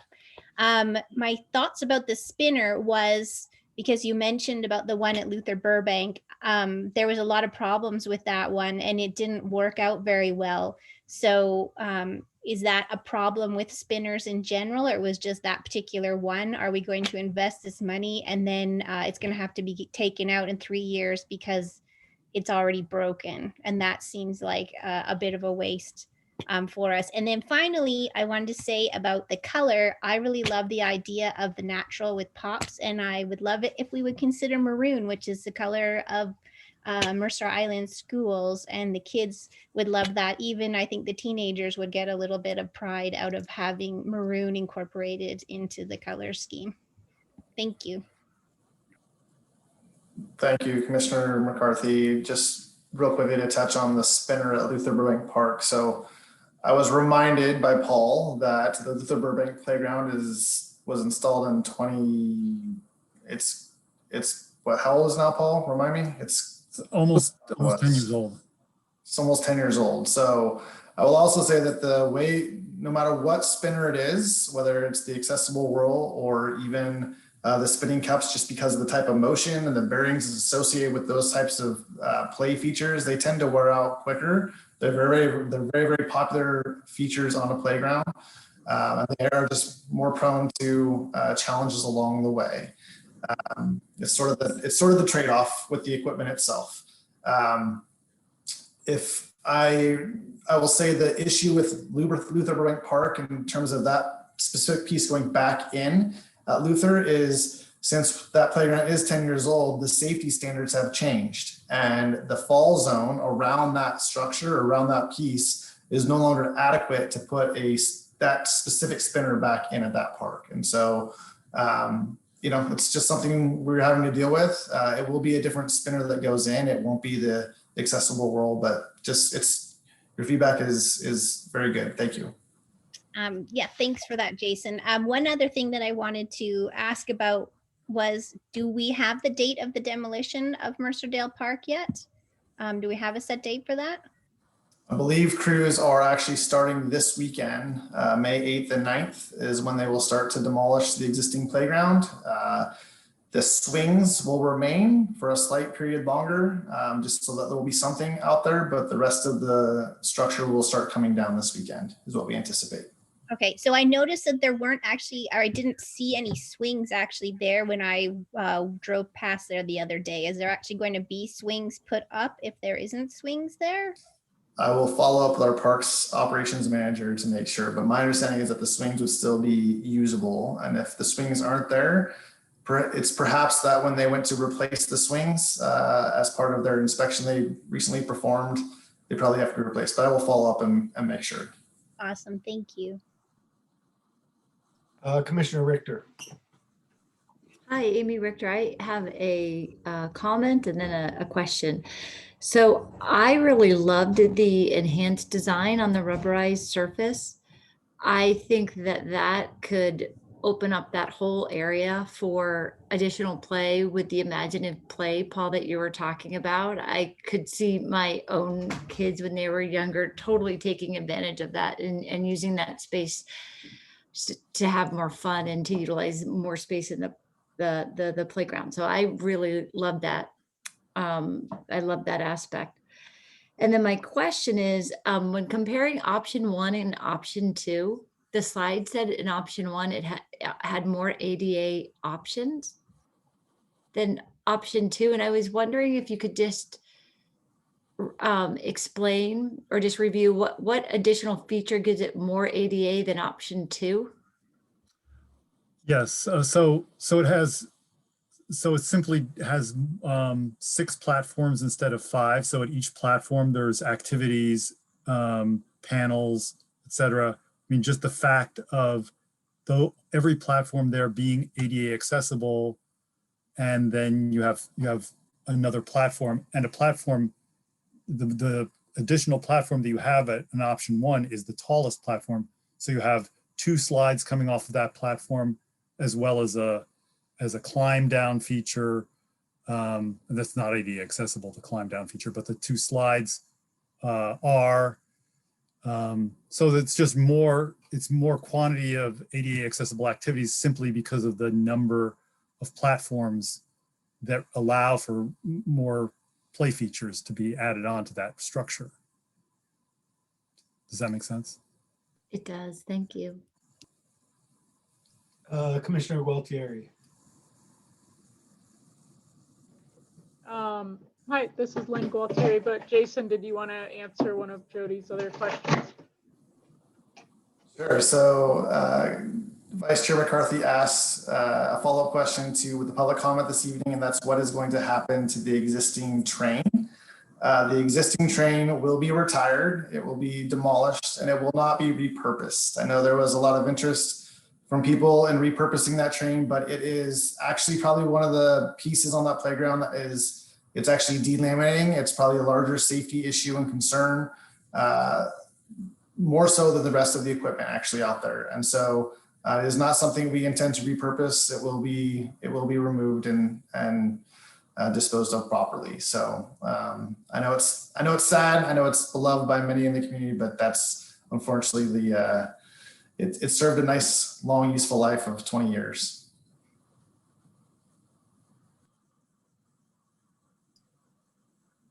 Commissioner Cohen. Oh, Lynn did not have a question. She was just being nice to, oh, okay. Don Cohen. I sort of lean toward option number 1 because of the additional height and the additional ADA related activities that result in it. But I need to be sure of about a couple of things. In option 1, Paul or Jason, there's no room for the cup spinner or the pole spinner in option 1. Is that right? There is one cup spinner in option 1. It's way off on the edge, so it didn't appear in that rendering, but it is there. Yes, so there's a single spinning device. And there's no room for the large cone spinner in option 1, correct? That is correct. Okay, and you told us earlier that it's impossible to expand the footprint because of some sewer line issues and things like that. But it's totally impossible to expand it even a little in order to accommodate the accessible whirl and a different sort of thing or something like that. I assume that you guys and the design people have concluded that just can't be done. We are actually, yeah, actually, go ahead, Jason. Yeah, so we've actually, the expansion that was referred to earlier was a much larger expansion. This is a very, very modest, small addition that is outside the sewer construction zone. So this would be allowable within the playground footprint. And I think what Paul was going to say is there is actually some concrete work that has to be done already as part of this project. And so in terms of the size and scope, it aligns nicely with the rest of the project already. Well, I guess maybe I didn't understand though. Could it be expanded so that, for example, there would be enough room in option 1 for the cone spinner, as an example? So it could be, I think, in but that is a much bigger expansion than we're talking about than for the accessible whirl. The accessible whirl is a small amount of curb relocation. The cone spinner would need, we haven't looked at that, but I would have to look. I think it would be a much bigger expansion of playground size than. I mean, because again, I haven't been following this as closely as probably people with younger children, but in a perfect world for me, you've got the cone spinner, you've got the accessible whirl, you've got the additional height, you've got the fence, which you're going to have anyway, and I'm putting aside cost right at the moment. So I don't know what the answer to that is. Let's see. I'm in favor of the mixed surface. I was initially opposed to that intricate design, but after what Amy Richter said, I found it distracting and too busy with all the other things going on. But then I'm taking to heart what she said about how her kids might use that. But it's a $20,000 item, as I recall Paul saying. I'll be interested at the conclusion of all these comments, whether there actually is a recommendation from staff between option 1 and option 2. Thanks, Don. Lynn, I skipped over you. Did you have a question? Yeah, I do. Thanks, Rory. This is Lynn Gualtieri. So yeah, I was wondering if we're going to have an official vote on those 3 things, or are we all just saying them right now, or?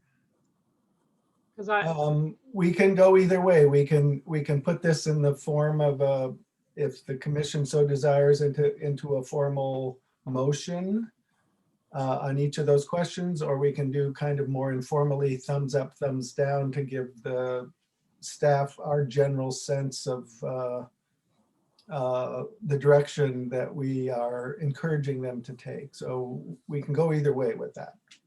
Okay. At the end. And I think what I'll do is, since there's still a number of people that have comments, is go ahead and go and let everybody speak their piece, and then get a sense from the commission as to whether or not you would like to formalize direction or keep it informal. Okay. So I'll just say some informal comments. So I had some of the same concerns that Jody did with the color, that whitish color, and the swing, like in getting hit. But I'm all for the full train, but not if it's going to be dirty and worn in 3 years. And so I was wondering, and have moss all over it. Well, probably not, but I was wondering if there are places that have that color and some intricate design on it in the Pacific Northwest, in our type of climate, comparable climate, that we can see what it looks like 5 and 10 and 20 years from now. I don't think it's worth $20,000 if it's only going to last 3 years, but if it's going to last 20, sure. But the swing issue and I was wondering if you could put that slide up of the plan, or I don't know if that's getting too detailed, like how literal is that? But like, obviously someone's going to figure out if a kid's going to swing into another kid who's playing on the train tracks, then that's not really a smart idea. Did you already figure that out, or? Well, Lynn, this is Commissioner Westberg. I don't think we're trying to decide on the particular graphic. That was illustrative, not prescriptive, I think, what was shown in the slide. So I think the type of comment that you're offering and that others have offered, I think will go a long way to help inform what the final design might be. Because, in terms of color, in terms of where that, if you extend the track graphic, where it would go. Because, yeah, I agree too. I think you need to keep the swing area clear. Okay. But yeah, but I don't think we need to try to figure out exactly what that graphic would be tonight. That's just my opinion, but others may have comments on that same question. Okay, yeah, and then I was just gonna pretty much say the exact same thing that Jody said about the accessible whirl. I mean, Paul, it was all great until you said, well, we had one at Luther Burbank, but it failed. And I'm like, wait, what? Why are we gonna do the exact same thing again? But and Jason explained it, but yeah. Anyway, those are my comments. Thanks, Lynn. Commissioner Struck. Yes, Peter Struck. A couple thoughts. Between options 1 and 2, I think they're both good options. If I had to vote, I would lean toward option 2 just because I think it has a greater diversity of activities available to it. And then a couple other thoughts in terms of, I think we have to be careful because when this project was originally previewed to the community, it was very clear that the boundaries were not going to be changed. And I think that if we kind of go back on our word on there, I think we lose a little bit of face. I'll use that term. So I think we should be real cognizant of that. And then somebody from the community asked a question about the swings, and I don't know if Jason or Paul, you saw that. I'm not sure we really have to comment on it at this point, but just a FYI, then maybe there's a better swing out there than what's shown. I think that's probably a detail that staff and consultants can figure out. And then finally, I think kind of I think in terms of that enhanced versus simple design, I think I'm probably again thinking more on the simple design just from a cost factor. Thank you. Thank you, Commissioner Struck. Just to respond back to the swing, the important piece with the swing is actually having the number of bays because that has the specific fall zone. In terms of the type of swing, we can certainly look at, I think they referenced swing that was in Bellevue. We can talk to the playground designer to see if that's a applicable place, but it's the swing bay that's really important and that's what's designed now. So good comments. Thank you. Yeah, thank you. Commissioner Richter. Hi, Amy Richter. Oh. Yep, Amy Richter. So two things. One of them was, again, the swing with that design on the rubber and it being not safe. But the question I had was if the design we were looking at is the design, but it sounds like it's not. So No. work can be done to make sure that that is a safe space. So that's good. And then the other question I had is the wear and tear of the grass area under the slide. Kids coming pounding off that slide and they land on that area right under the slide with their feet. They're coming off with speed. Will the grass hold up for that, do you think? Well, it's going to wear faster there for sure. We may, in the 20-year lifespan of the playground, we may have to replace that piece of turf once or twice in order to keep that functional. Is the main benefit of putting the grass there? I heard you say so kids could sort of sit and kneel. Because as I thought about that, I thought, gosh, that's a really high active area. Kids are running around, they're on the slide, they're jumping up. Will kids be really is that the place they're really going to be deciding to kneel down and talk to their friend? I think with the amount of under platform play that's there may be a lot of that's true. There may be a lot of ground play and there's quite a bit of area around the structure that could be ground play area too. But I don't want to sell it as a ground play feature, but kids will just sit down when they're inspired to, and the grass helps inspire that. If I could as well, just to touch on one other piece, and that's when we install playgrounds, there is we'll call it the honeymoon period where we don't have to do a lot of maintenance. But as with any structure, any park structure or amenity, it wears over time. And so part of our routine inspections the parks maintenance team does is they go out and inspect it and they'll actually replace components of playgrounds that fail or degrade over time. They happen all the time. Swings are a great example of something that happens. They get replaced quite often, actually. They're not as visible to the general public as like an accessible whirl. And same thing with surfacing. Surfacing gets touched up, gets replaced. Even Even poured in place from time to time in high wire areas will have to be replaced or fixed up over its lifespan. So this is something that your staff is trained and certified to do.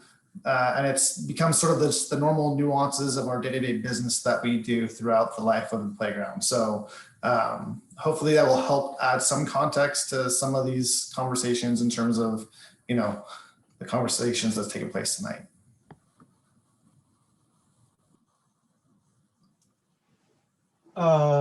Okay, I don't see any other questions, so I'm going to take this opportunity to offer a few comments on my own. This is Commissioner Westberg.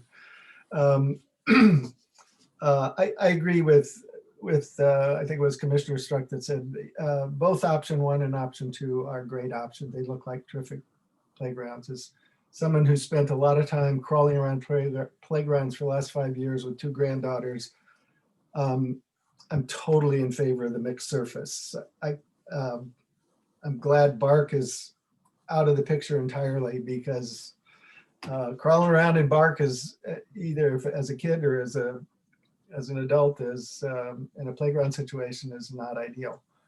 I too favor the color palette of the natural with brightness. I think that could really work well, and I love the idea of making it maroon and linking it back to the colors for the school district. And I think the design enhancement would be nice to do, but again, the cost is a factor, and this project is already $300,000 over budget potentially. So I think that would have to be weighed carefully. And there seems to be questions around the accessible world and whether or not it looks like a good feature, but whether or not it would, in order to incorporate that into design, we'd have to make too many other compromises elsewhere, plus the price tag. So I guess my reaction would be to leave that out at this point. So all that said and done, I kind of lean toward option 2 myself. I think the cone spinner looks like an awesome toy and would likely be more of an attraction to older kids than just a higher slide. But that's, again, just my opinion. So anyway, let me pose the question. Jason, what would be the most helpful for you guys going forward as far as direction from the commission? Do you want to, we can run through these and make and vote on each one, or we can just do thumbs up, thumbs down, or what's the sense of the commission? Let me, Commissioner Cohen. Well, I would still be interested in whether balancing all of these things, there's a staff recommendation on this, because it's obviously very close. For different reasons. I'm not saying that we would take that recommendation, but you guys are much more familiar with all of these pushes and pulls than I am. I can tell you that. I'm seeing head nods, so I'll go ahead and make staff's recommendation. Staff lean, both options are fabulous, right? So let's sort of hitting on we started the evening talking about trying to bring some joy back to the community this year. New playgrounds bring joy to families. And so it's important that we are trying to get this done this summer, end of summer, to get this done so that kids and families can go out and enjoy it. We feel that option 2 provides the right mix of climbing components, appropriate height, but also with the cone spinner. It's a unique feature, and spinning is very popular, and we can see that being a nice complement to this park, this playground, and the Mercer Island playground. So if you're asking for the staff recommendation, both are great options, but I think staff internally leans towards option 2 at this particular time, just because it does offer a little bit more diverse play experience than option 1. This is Commissioner Westberg. I would point out in addition to that, Don, that the Let's Kids Play, that was their same recommendation. Evaluating both options from the standpoint of the inclusivity and variety. Yeah, this is Don Cohen. What I'm trying to balance all that against, and thank you, Jason, for giving us that information. We're trying to balance that against the 60% who favored the higher platform, just from a policy point of view. But that's a good reminder, Rory. I appreciate that. So I would ask commissioners, do you want to just do kind of thumbs up or thumbs down, or okay? So I'll just run down the list of things that are sort of on the table. Well, I'll start with the easy ones. How's that? So the mixed surface, thumbs up. That's the combination of the grass and the poured surface. Anybody have a problem with that? Okay, the color palette, natural with brightness. Okay. Rory, is that natural with pops of color? Is that what you're saying? No, there were two options. One was natural with brightness. Mm-hmm. But yeah, what does that mean? Well, Paul can explain that. And the other was natural with pops of color. The pops of color was brighter. So Chair Westberg, if I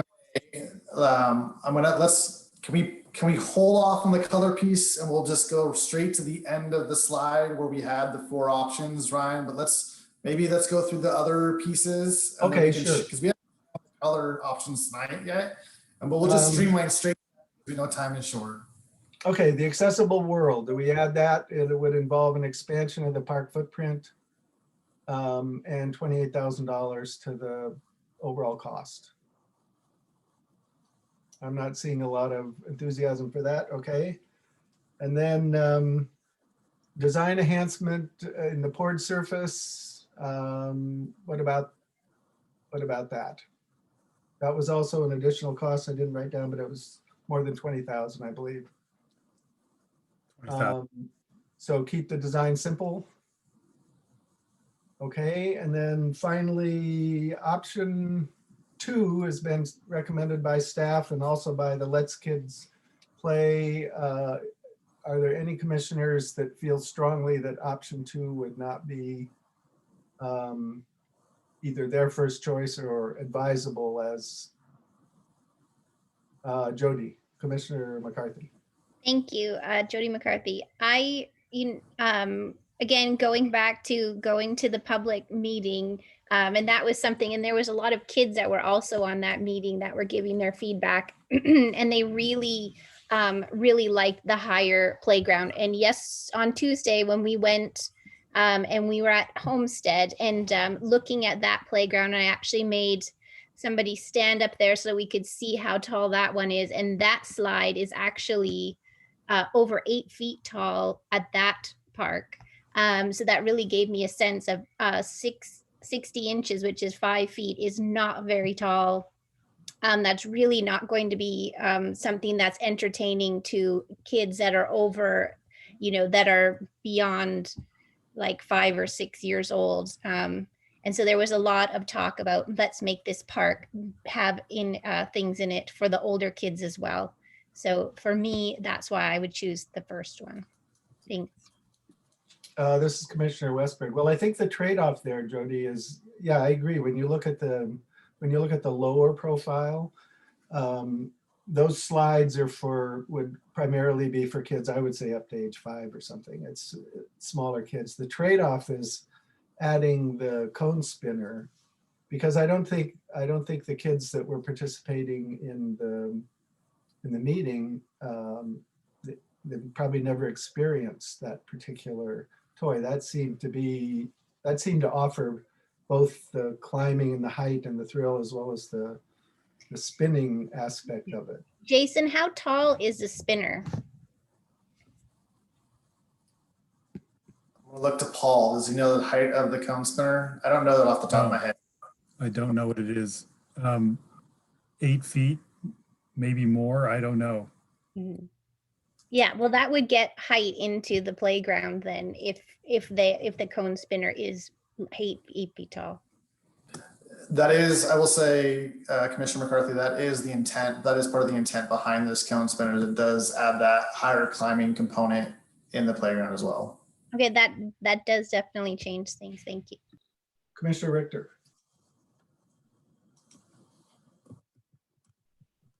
My mute off. Hi, Amy Richter.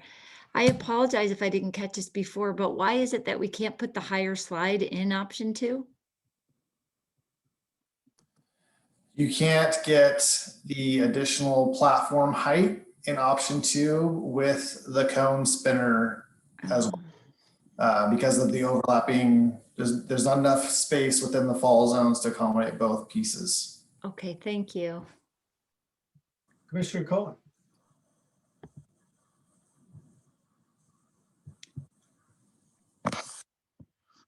Don, I think you're still muted. Okay, sorry.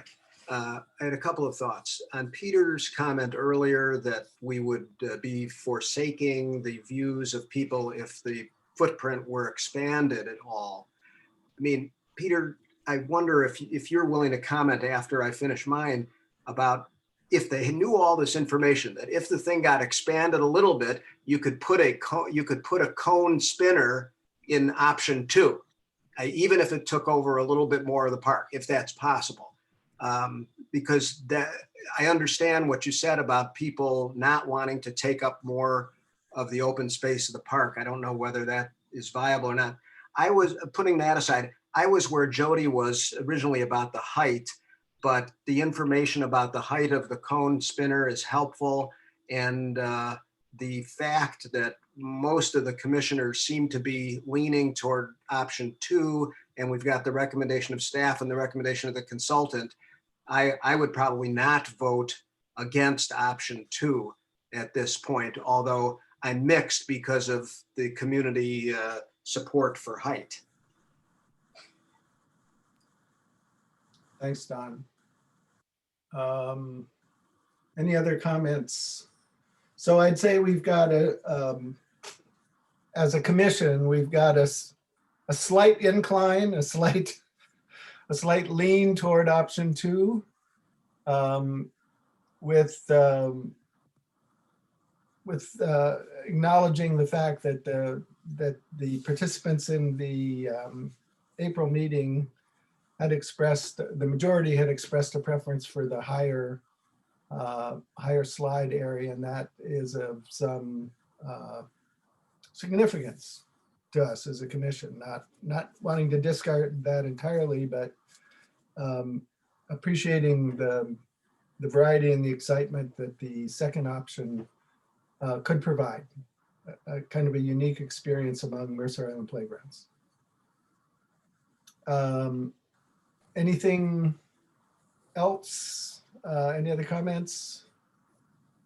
If I may, I appreciate those comments. This has been great dialogue by the commission, and we will certainly pass along these comments and feedback to the council, and the tough choices, fun choices, but tough choices in front of us all.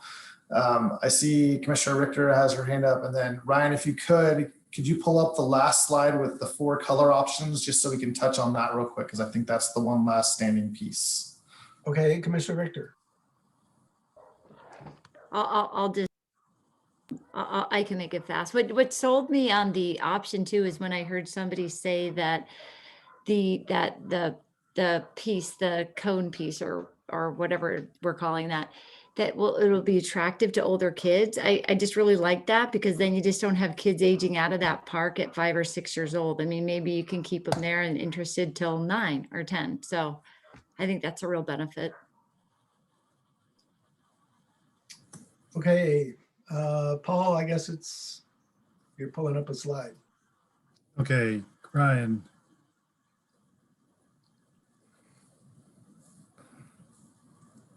Come on there. Okay. It's a really big graphic. There's a lot of graphics in this PowerPoint, so it takes a long time to load. Yes, it's pretty slow. I'm clicking through the slides. It'll want to go here pretty soon. It's kind of like me. You got to get a leaning head start before you run. So while you're changing slides, I'll just comment that we tried to get better renderings of colors, and boy did we try, and boy did we not get there. So we're going back to the graphics that we showed at the meeting on April 14th, because these are still, I think, represent the options that, you know, are the range of possibility. We could go with something totally natural, option 1, that's kind of browns and greens and, you know, earth colors, 2, the maroon poles and lime green pops. 3 is blues and greens. That got some votes, but the most votes were for option 2 and option 4. And option 4 is pops of color.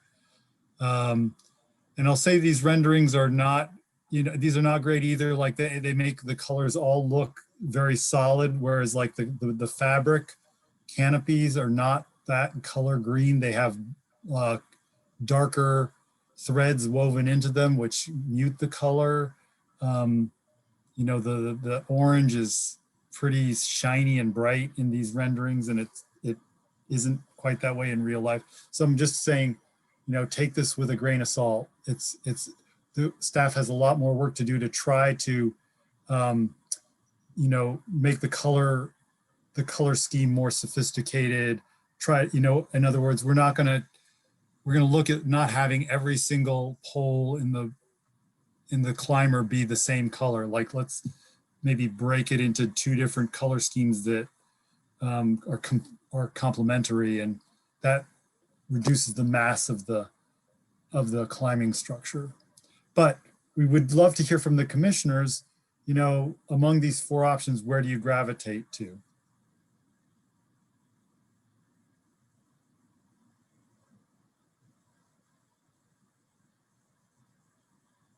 Now that I can see option 2 and option 4, I like the natural with brightness, although I would love it if some of the canopies were maroon instead of just having them all be the same color. Thank you. This is Jody McCarthy.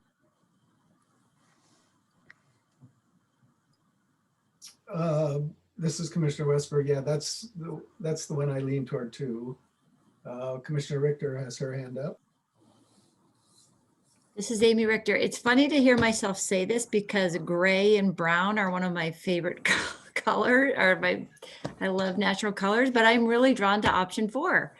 And I think about kids, and I think about that pop of color and what draws them to the slide or to the place to climb or the path to go. And I think colors can be really inviting and intriguing and compelling for kids to want to get in and play.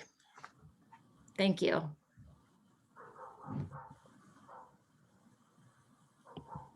Any other comments from commissioners on color or anything else related to this project? Okay. Well, there you have some different opinions. Paul and Jason, I'm not sure what you do with that, but I think that reflects what we heard. oh wait, Commissioner Gualtieri has a comment. Oh, well, I didn't know if we were now officially voting or our quote vote was just speaking. So my vote is for number 4, whether that's official or not. So. Okay, Commissioner Struck. To follow up on then Peter Struck speaking, I'll vote for number 2. Okay.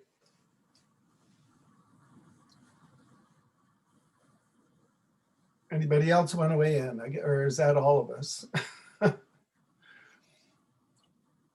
Don, you haven't. Go ahead. I don't have a strong enough view to vote on anything on this one.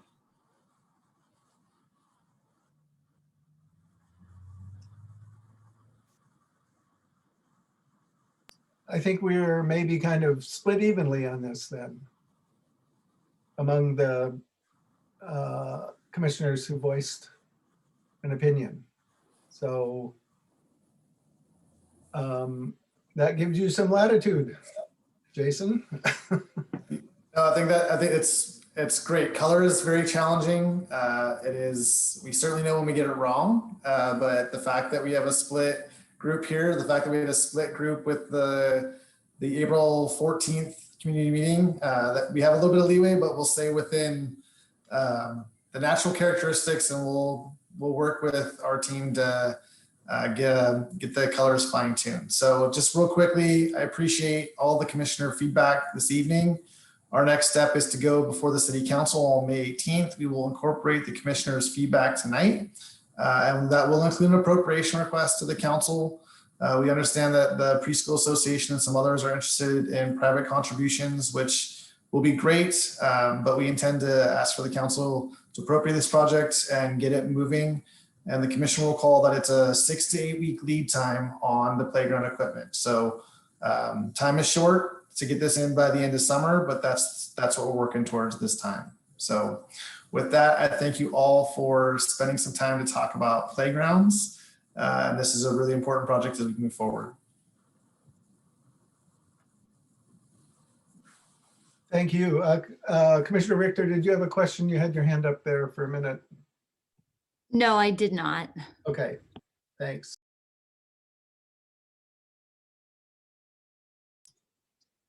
Okay, then next item of business is the department report and update from Ryan Daly.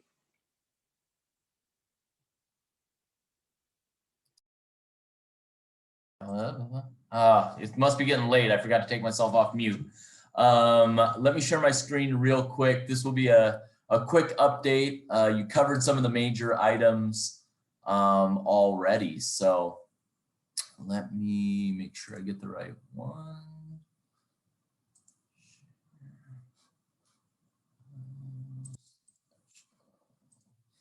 There we go. Everybody can see that head nod. There we go. Thumbs up.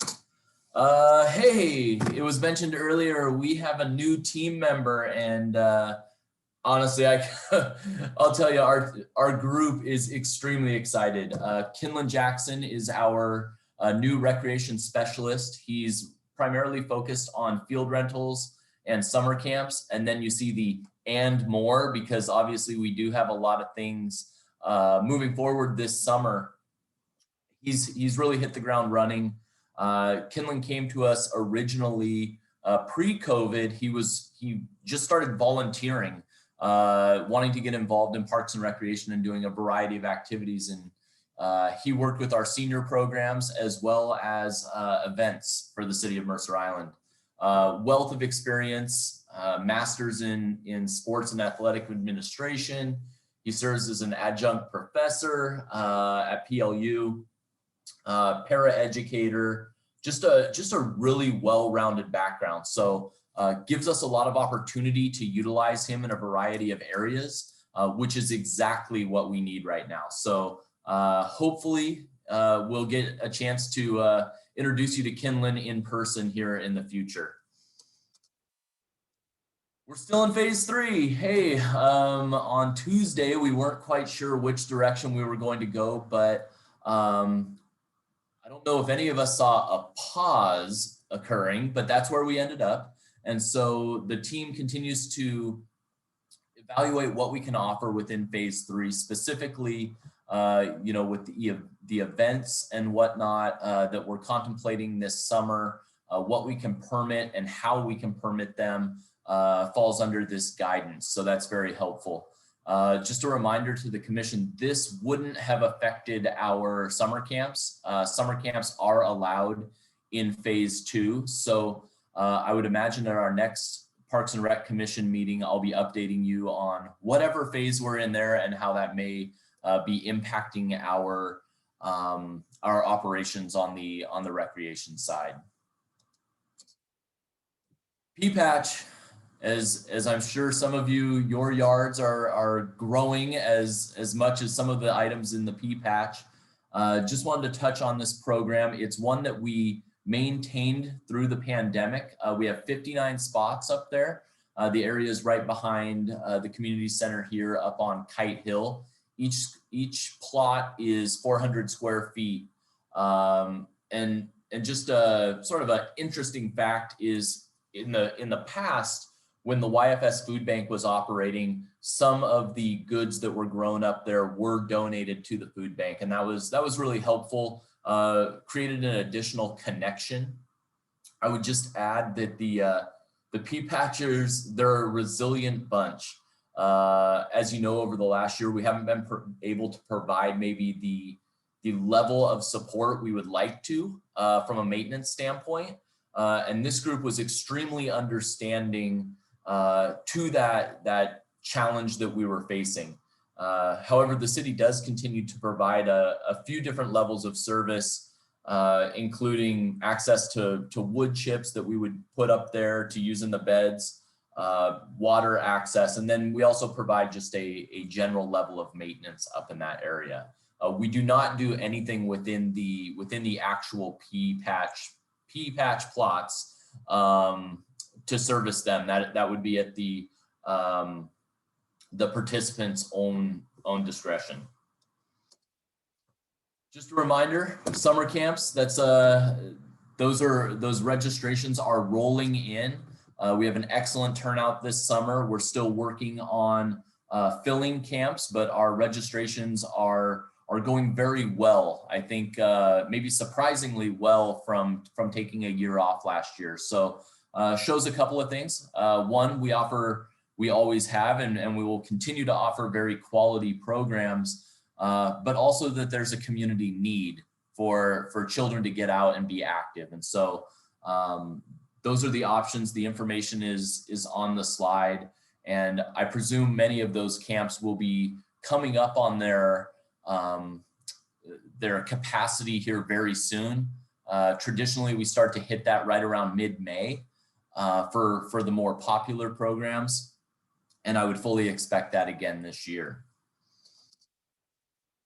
Life Jacket Loaner Station, I believe I brought this in front of the commission, probably over a year ago. Resident Heather Kurt had worked with our Parks and Recreation Department to secure a grant from the Mercer Island Community Fund, specifically for Life Jacket Loaner Stations. That grant also provided for low-cost swim lessons for island residents at Mary Waite Pool. This last week, early this week, our park maintenance team was able to convert the kiosk down at the boat launch with signage and adding hooks for those life jackets. And all of the life jackets have our logo on them, as well as a statement on the back saying, please return. There's no cost, obviously. If you need a life jacket, we encourage residents to grab them, utilize them, and just return them when they're done. The kiosk, one of the obvious challenges we have right now is maintaining some of the areas. And this is really an aspect of where department collaboration is really paying off. Our parks staff is maintaining the kiosk, but Marine Patrol is actually the ones who are going down there regularly and checking the life jackets for quality and ensuring that they're safe. So excellent partnership between our two divisions, and we look forward to that continuing.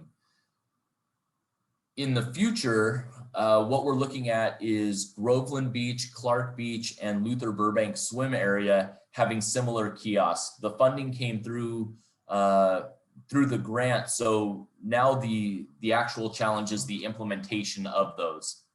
The difference here being that we actually need to construct those kiosks as opposed to converting as we did with the one at the boat launch. So just a final thank you to Heather Kurt for her work on this. She remains in close contact with me as we move forward with this program. And then also the Mercer Island Community Fund for their generous donation to make this all possible. And you can't see it right now, but over here is about 100 life jackets stacked up in this office. So we do have more to replace out there if need be. So that'll be something that you'll see continuing through this summer. And with that, thank you. That concludes the updates. Ryan, I see that I inadvertently skipped the item of business related to our commission planning and meeting schedule. Is that something that could be covered through emails? I can cover it right now in about 8 seconds. Okay. Pros plan and recreation reset. That's what our ongoing meeting schedule is going to look like here for the next couple of months as we move forward. So just be prepared for that. We'll be keeping you in the loop on the different touch points that there will be. Thinking of the recreation reset plan, and Emily mentioned this earlier, we're starting to get to that policy point where we're going to need to be working through some of these as a commission. So just wanted to highlight that for you. At this point, our month of August still remains a month off of meetings. So if you haven't planned those month-long vacations, now's a good time. But yeah, Okay, that would be the update for the schedule. Done. Commissioner Cohen. Yes, Ryan, could you comment briefly on what staff is doing engaging on the Upper Luther Burbank matter, in light of Sue Stewart's mail and that sort of stuff? I just don't want somebody to think that staff isn't at least focused in part on that. Absolutely. I don't have a full update for you. I've reached out to Park Operations Manager Sam Harb, as well as Deputy Director of Public Works Elaine Summergren, to give the commission an update. I was hoping to have that for you now. Unfortunately, I don't. The last place, if the commission recalls where we left off, was staff was attempting to engage with a consultant to give us a review of the area, not necessarily what it could be or what it's not, but what the current situation is there. So more to come on that, and staff continues to work forward with that option. Thanks, Ryan. So our next item of business is commissioner reports and work plan updates. So I'd ask, do any commissioners have any comments they would like to make at this point? Okay, seeing none, I would just remind the commissioners that are still on the call that, oh, Lynn, go ahead. Sorry, this is just exciting. My son and I saw a pileated woodpecker in the Gallagher Hill open space yesterday. It was huge. It was amazing. Have you guys seen those around lately? Yes, I've heard them too. Yeah, we walk down there every day, and it was all the time down in Pioneer Park. Yeah. In northwest quadrant. I would just remind commissioners that at our meeting next month, we will need to elect a chair and vice chair. So be thinking, and we will also be presumably, I guess, welcoming several new commissioners, or welcoming second term commissioners, who knows? Anyway, our next regular Parks and Recreation Commission meeting is June 3rd at 5:30. The time is now 8:23 and this meeting is adjourned. However, please stay seated until the city staff has terminated the Zoom broadcast. Good evening and thanks for hanging in there. Good Thank you. discussions. Thanks all. I'm going to stop the recording now and end the meeting. Thank you. Bye.